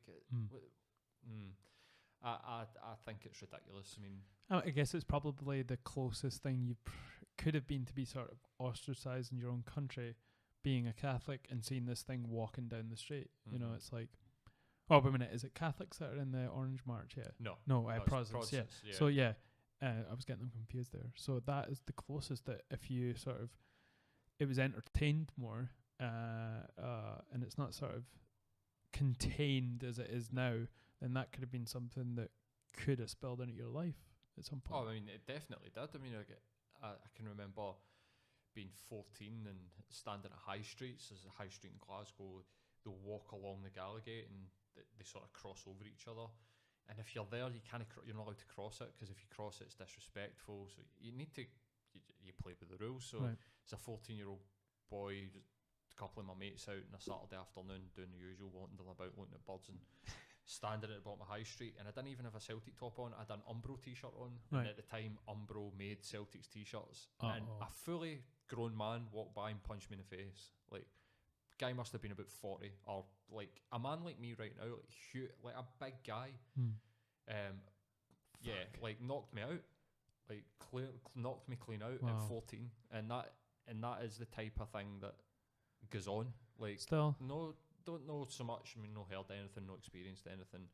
So but what's it take? I mean, the deep-rooted hate that's in someone as a 40-year-old man to hit a 14-year-old just because of like two sides of the same religious coin. You know, just part of why I don't buy into Irish nationalism or the sort of rebel, because I don't think that I can consciously stand and dislike something and want it to be gone, but then practice the flip side of the coin. And also, what does Irish nationalism mean to a guy that grew up in the East End of Glasgow? It means fuck all to me. I support my football team. Like, I love Celtic.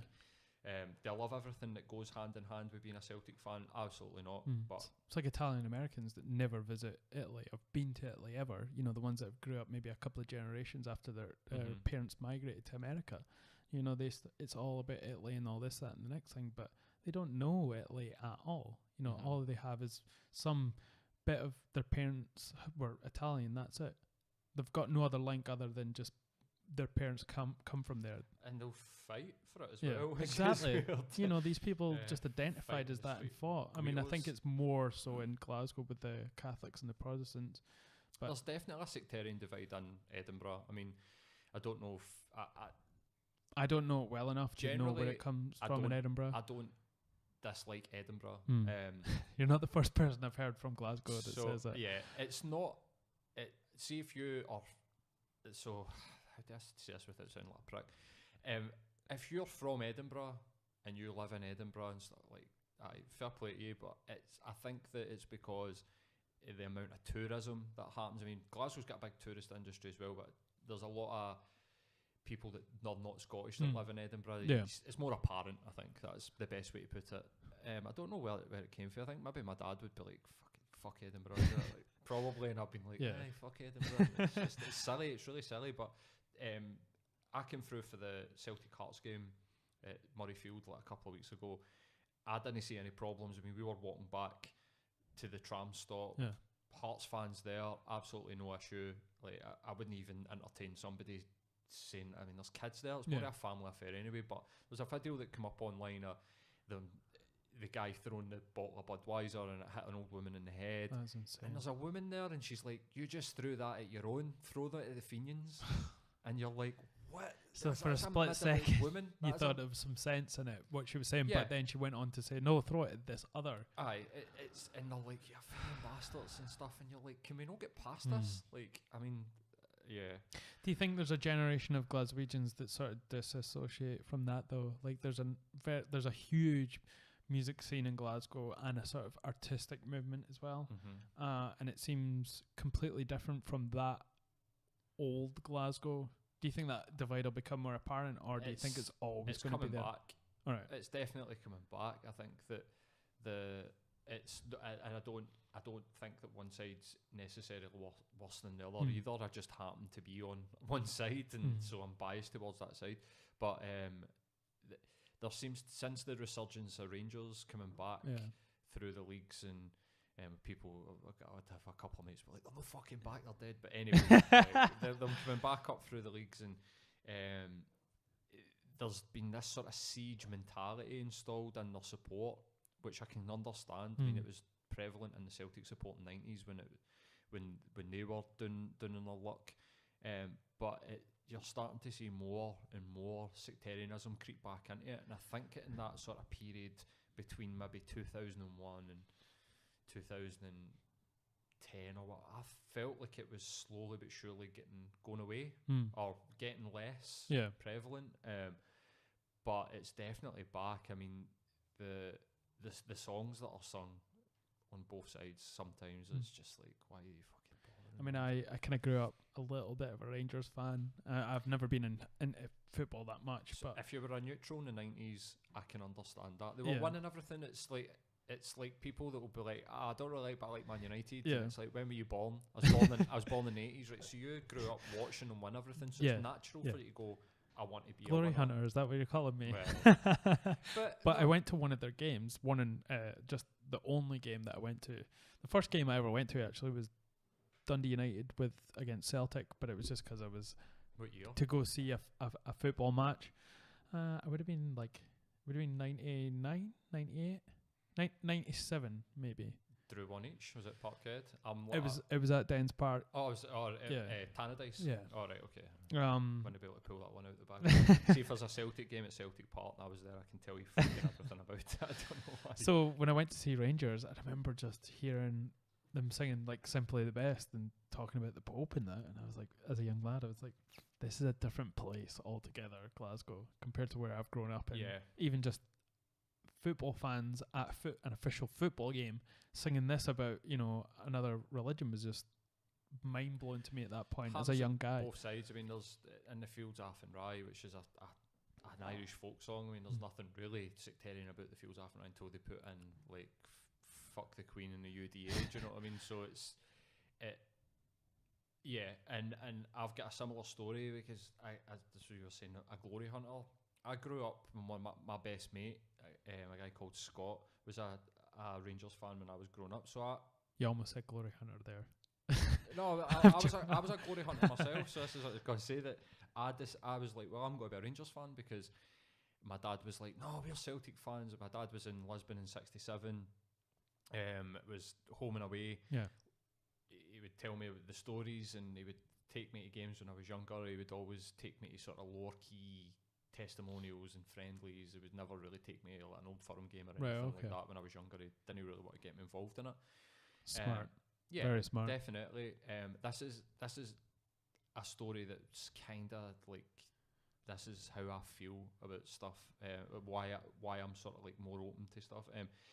So I decided I'm going to be a Rangers fan. I think it broke his heart a wee bit, but he took me to a Rangers game. He said to me, "Look, if this is what he was like, I want to take you to football, and if you want to support Rangers, then I'll take you to Rangers." I think what he's doing is, when a father catches a son smoking, then he's like, here's like 20 packets of it. Might have been. But he bought me a Rangers scarf, and we went to a Rangers Aberdeen game, and I think that it was probably, I mean, when I think back, you're probably right, because he wouldn't take me a Celtic Rangers game, he'd take me a Rangers Aberdeen game, which was probably just as bad at the time, in the sort of, because Aberdeen were terrible, early 90s. No, they were like probably their biggest rivals at the time. At the time, yeah. Okay. Celtic were like finishing third and fourth in the league, and it's like, I'm about 8 or 9, so this is like early 90s. Celtic are so if you're not from Scotland, just for a Celtic fan to take his son to go watch Rangers, Glasgow Rangers, is a big thing. Oh yeah, 100%, like huge. And it's something that I've thought about as I've got older, thinking, wow, can I imagine? I don't know if I would do it for my son. You know what I mean? Would you do it for him? Nah. But I can. Half time, I was just like, I don't like this, and I just turned around to him and was just like, "Can we go home?" And he was like, "Aye," and he took me home, and I was like, "I don't want to go back." Was it the football or just Rangers? Oh, okay, Rangers. And then I'd been to Celtic games, and like I'd said, it was all friendlies and sort of lower key games. I think I'd been to one European game, but that's got a family atmosphere to it as well. It's not really like any bitterness involved. I didn't go to my first Celtic Rangers game until Hampden in '94, so like 11. We got our first season tickets somewhere around about that 1994-95 period. And I can just remember just standing there and I felt sick. I felt like this sort of sick feeling. The guy next to me kept on jumping up and being like, "That fucking Fenian bastard, get to him," and stuff. And I just felt like it was a more sort of violent atmosphere, and it's just half time. It can't, obviously everything had sort of calmed down, and the game's off, and everybody's just talking to each other. I was just like, "Can we go home?" And he was like, "Right, come on." And I was like, "Don't ever want to go back there." And he was just like, "Don't need to go back." And I was like, "I prefer Celtic." And he was like, "Right, we'll go to Celtic." I had to explain, like, but like you said, smoked all your fags. that has definitely, for all that we were talking earlier on, and the sort of upbringing that men put on their sons, and these attitudes. One thing that stuck with me was this idea that my dad used to say to me, because I can remember going to a Celtic Rangers game and him being like, "Fucking dirty orange bastards." And I was like, "Whoa, wait a minute," and asked him when we were going home, and he said, "Look, I'm a 90-minute bigot. He's like, when I'm in the game, I'll get it all out." Right. It's like, "But your Uncle Jimmy's a Rangers supporter, and best mates with Rangers supporters," and he's like, "It's got nothing to do with that. It's just that I'm at the game, I get carried away, and I'm amongst like-minded people, and we say it's things." A group mentality sort of thing as well. It was like, that's something that stuck with me. He was always like, don't ever judge somebody by their religion, the colour of their skin, like female, male, like never ever judge anybody like that. Always be treating people the way that you want to be treated. It's important. And it's something, and as I've got older as well, thinking about somebody that was in Lisbon in '67, dad was Irish, and took me to Rangers, like you're saying to people, it would be like, it's almost like a political affiliation. It would be like somebody voting the opposite way because their son's like, "I want you to do this for me." It's a big step. Definitely. But yeah, as far as like Glasgow's concerned, and I love Glasgow. Have you watched The Outlaw King on Netflix yet? Nah. Oh man, have you got Netflix? I watched the first 15 minutes and turned it off. You couldn't get into it? No. So good. You have to give it another bash, man. Give it. What kind of sort of turned you off from it? I don't know. I think it was. I don't know. Captain Kirk has a bit sort of cringy. Right. which this is something that I used to be really like. If anything was Scottish, I'd be like, oh no, Yeah. like, I mean, I was like that for years. I just like the whole Braveheart thing. I used to hate as well because it just felt like that was, especially with the independence vote, the first indie ref. It was the only one. It felt like it was just a bunch of people that were voting yes because they'd watched Braveheart for the billionth time. It wasn't for actual through knowledge and research and having a balanced view. But I think I was wrong about that because there was a lot of conversation going on at that time. People in the street, people, at work, everyone you knew was talking and saying things that were relative as well, not just, well, fuck, they killed William Wallace. Get away for the English or Maggie Thatcher chat. So like I've kind of warmed up to that. I was the exact same one. I started that journey when the SNP won their majority or the minority, whatever it was that gave them their mandate. I can remember sitting and going, do you know what? Fuck this, man. Like, Alex Salmond's wanting a crown. Yeah. This is what I was like, this is horrible. This is against everything that I want to be progressive. I don't want to be nationalistic. I don't want to be... Because when you hear those words, the SNP, Scottish Nationalist Party, that does sort of draw comparisons, even though it's not founded in any way. Yeah. It's the Scottish National Party. It's about the nation. It's not about nationalism and identity. Yeah. That's the way it was explained to me anyway, when I sort of went, no, they're nationalists. It's like the Tartan Tories, and people were like, maybe not. But I ended up, through research, just going, this needs to happen. Yeah. Like, why has this never been on the table before? Yeah. I mean, but Scottishness, I'm still not a fan of Scottishness. Yeah. I don't wear a kilt, and if it's a wedding, I'll wear a suit. Yeah. I don't really, I don't know why that is. But ultimately, those are all fake things that were invented by the romanticisation of Scotland during the Victorian periods. It feels false to do it almost sometimes. Like the whole wearing your tartan and stuff, it just feels false to me. It doesn't feel truly Scottish. And I think Scotland is more sort of pagan and sort of, progressive and sort of deeply historic as well as a place. I don't think it's just something that was like the English found however many years ago during the Victorian period, is when there was the revolution with thinking and looking at Scotland as a sort of romantic place. But that's not all Scotland is. It's just this sort of ancient place that's great, And I totally was like you. I just didn't like romanticising Scotland at all. It just cringed me when people were like, "Oh, wear your kilt to this or whatever," and it's just like, that's not me. But then that's not a lot of Scottish people either.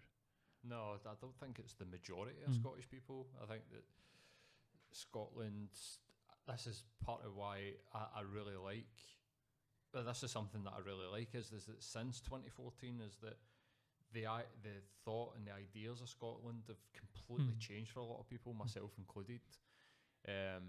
Because I always felt that we were just this...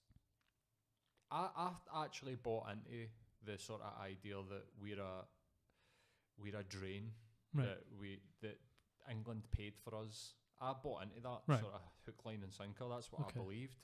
And it wasn't until I actually did some research around about sort of indie ref that I was like, what the fuck? And then that actually, like... What was the single piece? Was there one piece of sort of thing that you read or an idea that you thought, oh, this has changed my mind and how I perceive the relationship between Scotland and England? When I found out that, and if I'm wrong on this, but this is something that I read, that to get Scotland their own parliament in 97 or 98 or 99, it was agreed in 97, Donald Dewar allowed them to redraw the maritime thing, mate, incorporate some oil.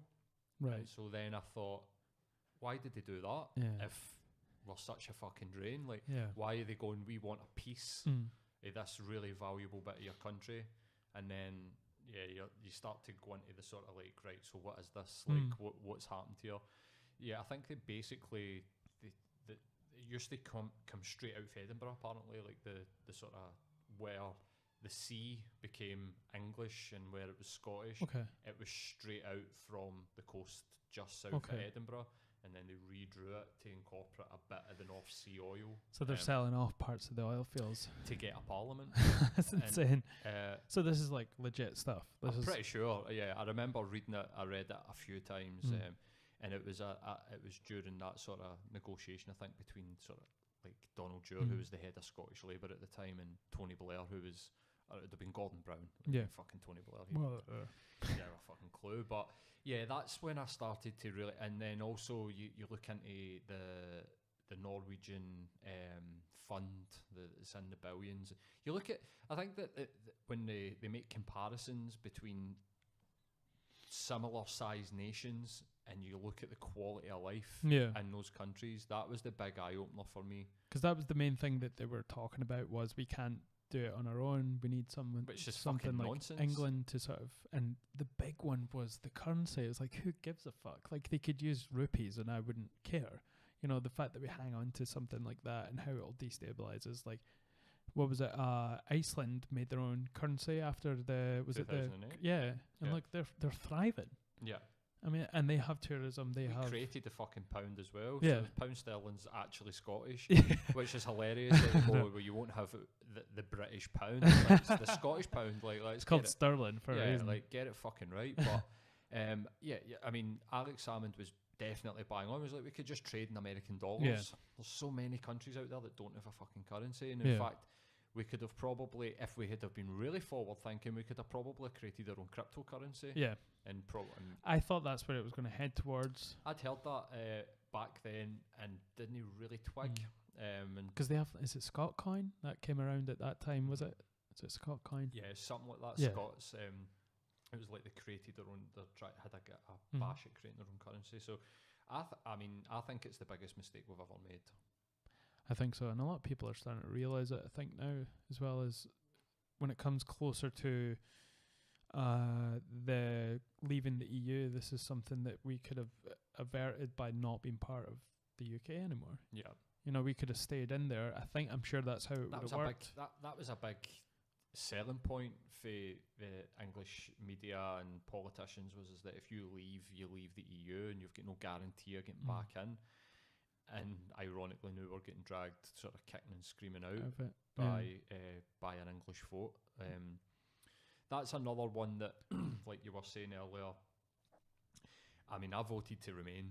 Yeah. But there are definitely reasons why we should leave the EU. I mean, I think that if you look at Spain, if you look at Greece, Portugal, and Spain, 2008, I mean, you get fucking threw under the bus by Germany and France. That's what the EU is about. It's kind of similar to our union, where it's about the power rather than about... And it's centralised power, you know. Yeah, definitely. But in Catalonia, the way... I mean, they talk about human rights. The EU is the bastion of human rights. I mean, where were their human rights when they were sending in the army? Yeah. Because they'd voted for their own independence. So there are definitely reasons why the European Union isn't the best idea, but unfortunately... we live in a real world, and that world is built towards it being better being in. Yeah. So I would never advocate leaving. But my viewpoint on that is that it's better to be at the table and have a say, rather than be completely just locked out from it. But my point was that there was so many.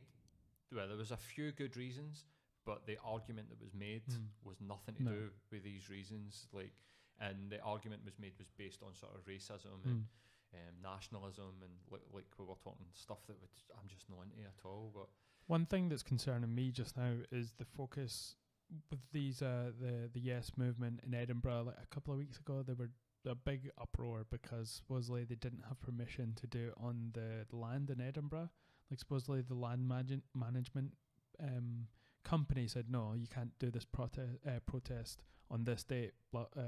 And then I think they went to the chief of police or whatever, and he was like, no, you can do it here. So the thing I'm worried about is they're focusing on the indie ref, the first one, which is not what we should be focusing on. I think it's because Scotland almost unanimously voted not to leave the EU. You know, that's the thing that we should be focusing on as Scotland, not to leave England at this point, because it's not going to happen. right now. No, But do you know what's okay. happening next year? Is we're leaving the fucking EU and no one has a clue what's going to happen. And I think Scotland's too focused on the leaving the UK as opposed to leaving the EU. I think that, I think that potentially within the movement, but I don't think that's quite true. When it came, I think that the hand was forced. I think that the politicians in Scotland wanted a say, wanted to be part of like the negotiations leaving, and they've just been told no. I don't think that that's really been a choice. Yeah, but definitely within the movement. I mean, that's what I was meaning more towards the movement, not the government. The government side of it. But the movement's been sort of batshit crazy for the word go, because it has had that element of tartan, haggis, like that. They stoked. I mean, I can remember when he announced that that we were going to have a referendum. He was in front of an open log fire with a saltire and Robert Burns behind him. And so they kind of played on that. So there is that element, and that no matter what political movement happens, there's going to be a sort of radical side. Yeah, definitely. It always happens, and it Yeah. stokes that fire. But there's this whole identity politics thing that's creeping up now. We don't quite sure that it was quite as heavy as in 2014 as what it is now, where it's like, if you do not agree with my political stance, I can't even speak to you. I don't even want to know who you are. You can fuck off out of my face, because I need you to agree with every single. And there's a lot of people like, I'm pro-independence. I vote SNP. I've voted SNP since 2014 when I voted yes. Previous to that, I was a traditional Labour voter coming for the East End of Glasgow. People could understand that. But felt like the only choice if you're from Scotland at that point a lot of the time. Definitely. But I disagree with a lot of the policies of the SNP. I disagree with the offensive behaviour at Football Act, because it's just a way of punishing working class people for singing a fucking song in a game of football. It was bullshit. But if you go on Twitter, a lot of speaking out against that, you would get attacked by people that are just like, no, the SNP. And for me, independence isn't about that. I don't necessarily think that I would vote for SNP post-independence. I think that we would have the opportunity to completely wipe the two-party. We would get a three-party. And I thought the idea was that they disband if they do get independence. I thought that's what happens when the SNP get into power. And, well, they are in power, but when they get independence, I thought the idea of it was to then sort of just disband. I'm not too sure if that would have happened. Yeah. I don't think so. We'll never they find would have out. took power. I think Salmon would have became the first Prime Minister of Scotland, and I think that at least in the short term they would have been the ruling party. But I quite like the idea of getting rid of the left and the right, and this sort of two sides system, or three, like left, right, centre. I think that we should be more egalitarian and take ideas, because that's where I don't feel like I'm represented particularly politically, because I don't look at things like I don't subscribe to socialism or capitalism necessarily. Totally. It's like a blend of the two. It's the same with the universal income. Like, it's never going to be the pure form of it. It'll be like some sort of version of it that is best for wherever you're suited. And it's the same with me with politics. Like, I don't feel like I'm represented, but you go with what is going to do the best for what you think at that time, and SNP was for me at that time. But like you said, there's a lot of things that they have that I just don't agree with or think is good for the country, but for the greater good, you got to vote that way to sort of get Scotland in a position to be able to make their own decisions.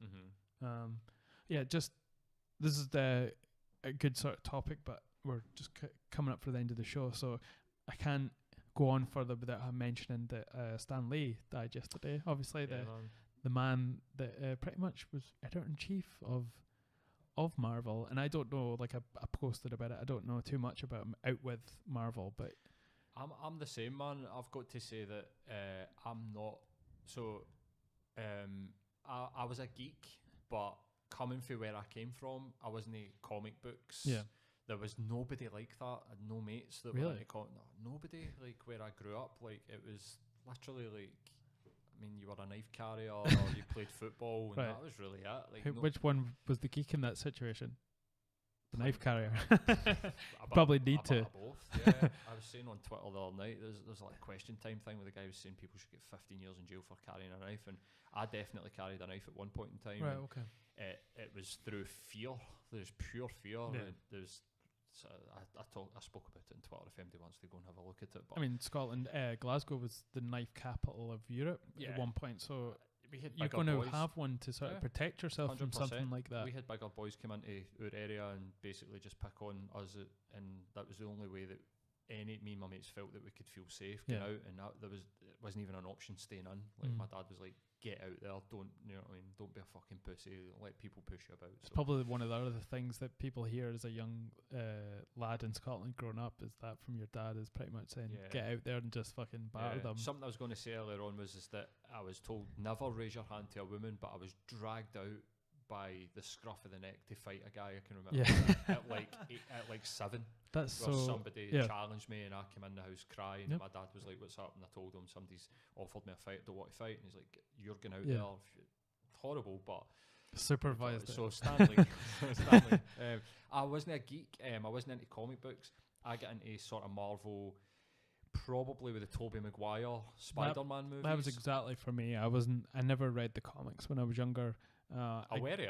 Yeah, I mean, of course. knew who the Hulk and Spider-Man were, but I think for me it started with the X-Men and the cartoon of Spider-Man. You remember Live and Kicking? Yeah, They would show. So that's definitely the same for me. I just Yeah. forgot about that there. X-Men's kind of like a sort of the same universe but different companies, somewhat now anyway, at least. Fox and Disney.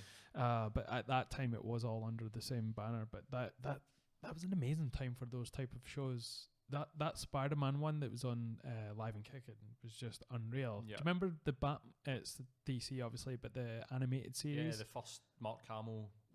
What an amazing TV! Wow, man, It was amazing. I loved it. Fucking loved it. It was so dark as well. Like one of the episodes that stuck with me for my whole life was the one with Dr. Freeze, and they sort of rebranded him as this sort of character who was doing these things for his dead frozen wife, and he was trying to figure out how to bring her back from the suspended animation. And it was just so rich, the story. And I was like, they should have done that with the movie instead of having Arnold Schwarzenegger play this fucking over the top. Yeah. The less said about the Joe Schumacher Batman series, the better, man. I mean, when it comes to movies, I know my shit. Like, Yeah. Worked in Virgin Megastore for many a year, so had a Oh, you're like a regular old what's his name? Distraction Pieces podcast guy. Scroobius Pip. Yeah. Oh, right. He worked in Virgin Megastore? I think he was HMV. HMV. I'm old school. Fuck HMV. No, I had a DVD collection that was in the thousands and sold it all to the guy in Missing Records in Glasgow. He put it on Gumtree. He was like, £1 a disc. Some of the discs, though, man. I mean, I had the Alien Head, and I had like a fucking 14 disc Lord of the Rings box set that goes on eBay for a couple £100 now. That's and I sold it to insane. him for like 15 quid. That's insane.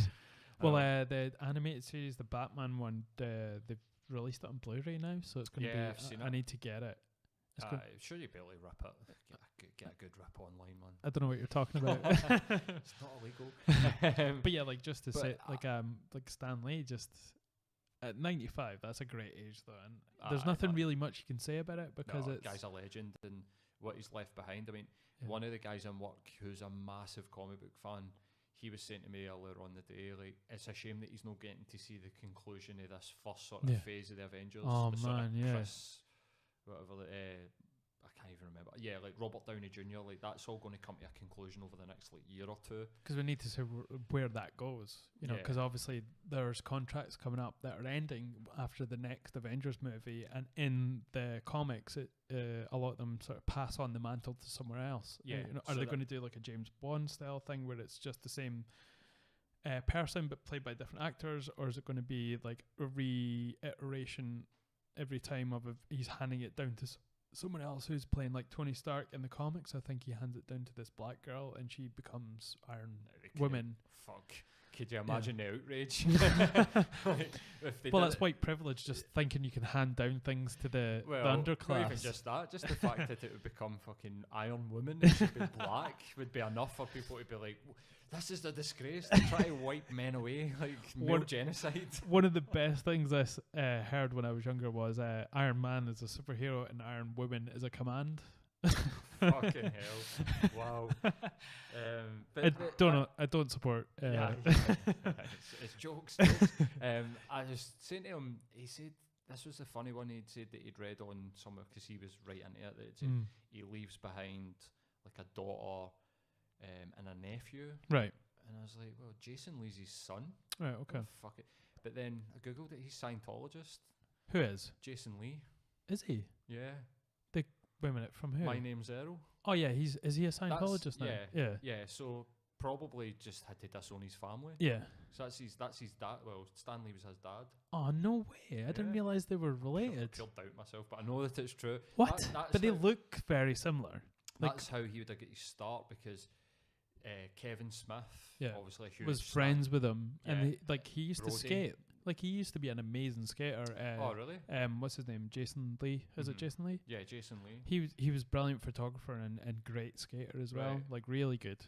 And I think he grew up with that whole sort of that kind of generation with Kevin Smith as well when he was filmmaking. So So think about Mallrats. The bit in Mallrats where Stan Lee goes to him and he's like, keep at it, true believer, and all that sort of stuff. And you're like, they've been so cool to work with your dad like that. But there was no mention of him, so I don't know if it's maybe because he's had to disown his family due to his Scientology. did not know that. I know that he was definitely Scientologist at one point in time. I loved that. My Name Is Errol. We were talking about that earlier. Great. It was a How good TV great show. that was. I mean, it kind of like most shows that in America, when they go past a certain number of seasons, they become a bit repetitive and it's hard to find new stuff. But those first 2 seasons for me of My Name Is Earl was great. It's so good. But I mean, I think that although Disney are a huge company, Marvel's it's in good hands. I think the content that's been coming out, although it's been hit and miss sometimes, Jessica Jones and Luke Cage and stuff like that, I'm I think too mad about it. But Netflix seem to be just a bit hit or miss when it comes to the TV show superhero stuff. You know, like anything, it's hard to sort of put that on the smaller screen and be able to show it week from week. But people get really possessive of those type of shows as well. There's a lot of fans of Luke Cage as well, but that got scrapped, was it? Or was it Iron Fist? Iron Fist season 2 was a load of shit. Yeah. And I think Luke Cage season 2 And people said it was better than the first season, but it was just like terrible.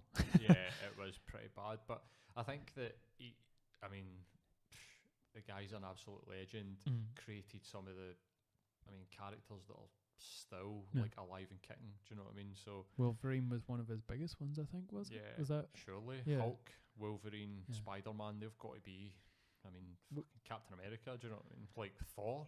I think everyone knows this story as well, but just for people who don't, one of my favorite Marvel stories, creation of a character, or even just how they're represented, is Hulk. Initially, he was supposedly grey in print. Right. But there was a printing error, so it came off as green. So they were just like, well, we'll just leave it like that. But how can you have a grey Hulk? I know, and it's so iconic as well now. The green, just like instantaneously, you know what that is. Exactly. Imagine grey like Hulk hands that the kids just running about. It would have worked. I don't think it would have worked. I don't think it would have had the same impact. Can you imagine Lou Ferrigno greyed up? I don't think it would have worked. And I think it would have probably killed the character. I'm surprised that worked anyway, but it did. But I mean, it isn't one of these deaths that you're kind of like, no. It's kind of like he's an old man, like 95-year-old man. I kind of had a blank during the middle of the year there. I was like, is he dead yet, or is he still alive? Like, I just totally forgot because it was. But every year they have a rumor that he's dead. You know how they get these like celebrity rumors. Stan Lee was the one over the last couple of years, and when I saw it on Facebook yesterday, I was like, finally Snopes. Straight at the Snopes. Straight in, check. Is Stan Lee dead? And it wasn't even up on Snopes yet. So. No. But yeah, it was legit. But yeah, like you say, it's not one I'm sort of saddened by. I'm just like, yeah, I'll miss those cameos in the movies, and it's kind of somewhat sad for him, like you say, not to be able to see the conclusion of something that he brought and worked for to the screen. But 95 is a great age to be at. And I don't know how he died either. There was no like, I think it's just old age. Yeah. So another one, I mean, it seems to be a lot. I mean, over the last, like, 2 or 3 years, a lot of, like, big names have went.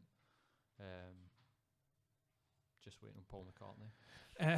Anyway, so the dog's in here. Go on, you out. Sorry guys, my dog. I'm dog sitting, so this is like my dad's dog's down here. So I'm kind of distracted by that now.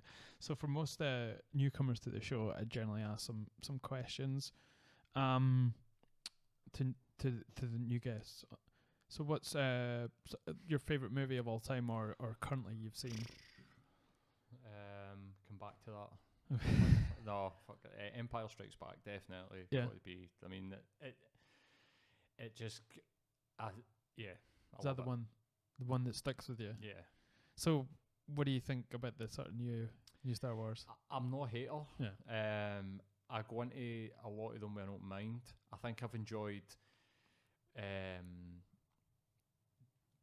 Solo and what was the The Last Jedi? No, the one in between. Rogue One. Rogue One. So amazing. Rogue One and Solo I've enjoyed the most because I went into it I was not expecting much. I was so surprised by Solo because the amount of hate that it got. But when you're playing such an iconic character, it doesn't matter who you get to play. I thought it did a great job. I thought it was amazing. The tone of it was brilliant. Yeah. The sort of CGI was just so, just amazing. Like I thought it was going to be sort of kiddish in a way. Yeah. Sorry. No, I thought I went into that not expecting anything. Came out being like fucking excellent actually. But Last Jedi and Force Awakens, I think no matter what they did, it would have got shot on from a great height by a certain sort of type of Star Wars fan. I can understand why people were disappointed. Yeah. Some of the characters, you're like, why? Yeah. But it's not Jar Jar Binks. No. But on the flip side, I think that the writing's been great. I think it looks great. I like the Kylo Ren storyline. I think that I'm interested to see where that's going to go. So I've got very little complaints. If like episodes 1 to 3, if we want to talk about that, we could do another podcast and we're shitting on them. But I mean, no, I'm not a hater. Like I think that they've done a decent job. I think it would have been really hard for them to do anything other than what they've done. So. Especially when the source material is just so iconic. That just to do anything with that, it's like trying to take the Bible and try and change it and bring out new versions of it. Exactly. I was going to say the Beatles. I was going to say it would be like somebody try to recreate the Beatles. Or let's do a modern version of the Beatles. You can't do it. Let's make Jesus a moody teenager with a scar in his face. Yeah. But and he has a lightsaber. Empire Strikes Back. As a kid, Return of the Jedi was always my favourite. It was always like Christmas time. Yeah. Fucking love the Ewoks, but I just love Empire Strikes Back. I think and also it's one of the best sequels. Yeah, I think of all time. Yeah. So I'll go with that. Okay. Favorite album or band that you listen to? Oh man, Nirvana Nevermind is definitely the most influential album. Biffy Clyro, Black and Sky. What an album! I can remember almost fucking like crying the first time that I heard Just Boy on Steve Lamacq and went on Teletext. So that went on Teletext, seen that they were playing in King Tut's, went to King Tut's that night. Yeah. Wow. One of my mates for school phoned him, still get a ticket. It was $350 plus booking fee. Amazing. And that era, Biffy Clyro for Black and Sky through a Puzzle, although I love Puzzle, but Puzzle was that sort of turning where it started to go a wee bit more commercial. The 3 albums, the first 3 are just unbelievable. Black and Sky, Vertical Abyss, and Infinity Land. Yeah. They're always on my playlists. So and I can listen to like every song on every album of those first 3. For me, they're just amazing. Aye, man, loved them. I've got a funny story with Biffy Clyro. I went to see 100 Reasons at the Barrowlands on my 18th birthday. and I was like having a chemically enhanced evening, and came down the stairs at the Barrowlands, and the three guys from Biffy Clyro were standing there, and they were just having a pint, and nobody could nail them. And when I think about the situation now, I think about me going up and going, all right guys, I love your band. But what really happened was I came running down the stairs at Barrowlands and went, fucking Biffy Clyro, and actually smashed into the three of them, cuddled Simon Neil, and was like, I fucking love your band. Grabbed the guy that plays drums like Ben and was like shaking him, going, you're the best drummer, man. I'm going to go to the bar. Went to the bar, come back, they were gone. Obviously, because a 6'5" guy, I think I was like 20 stone at the time, came up and manhandled the fuck right out of them, even though I was like a wee boy. It was like my 18th birthday.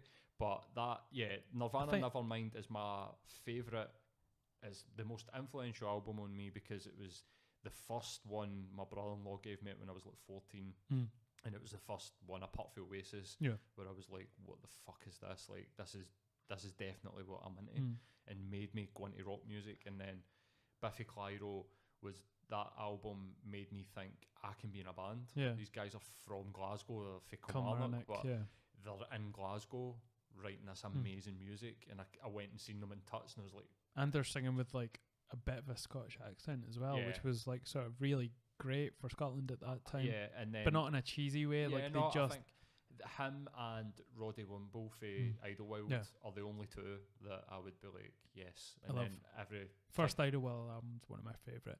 Like when they were sort of slightly heavier. Like the first two, 3, 100 Broken Windows. What an album that is, man. I'm a big fan of the guitarist other band, the Salvo. You know, the Glaswegian band. The guitarist does like a really sort of heavy rock band called the Salvo. One of their songs is called Cock Swastika, and they have this singer who's a gay guy, big gay guy with a shaved bald head, and he wears like a leather butcher's penny and just like wears this rubber pigment snout on his nose when he's playing, and just amazing. Like, and anybody, like, there's always these tough guys that show up to small shows and they just walk in off the street hearing it or whatever, but when they see this guy just like in their face, like, holy shit, he's amazing.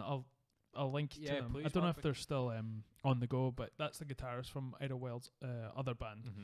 So it's Rob something, his name isn't it? I mean, we supported DeSalvo a few times when I was in my band days, and it was just unreal. Just one of the best. What was your band called? There was Delum Surge, which was like pretty much a Lamb of God rip-off. Right. And then I was in To Catch a Predator, which was like sort of tech metal stuff, like Between the Buried and Me type stuff. Right, okay. Dillinger and all this, Faceless, all that kind of stuff. Right. But we played all over the place. We'd done a few tours. Favorite book?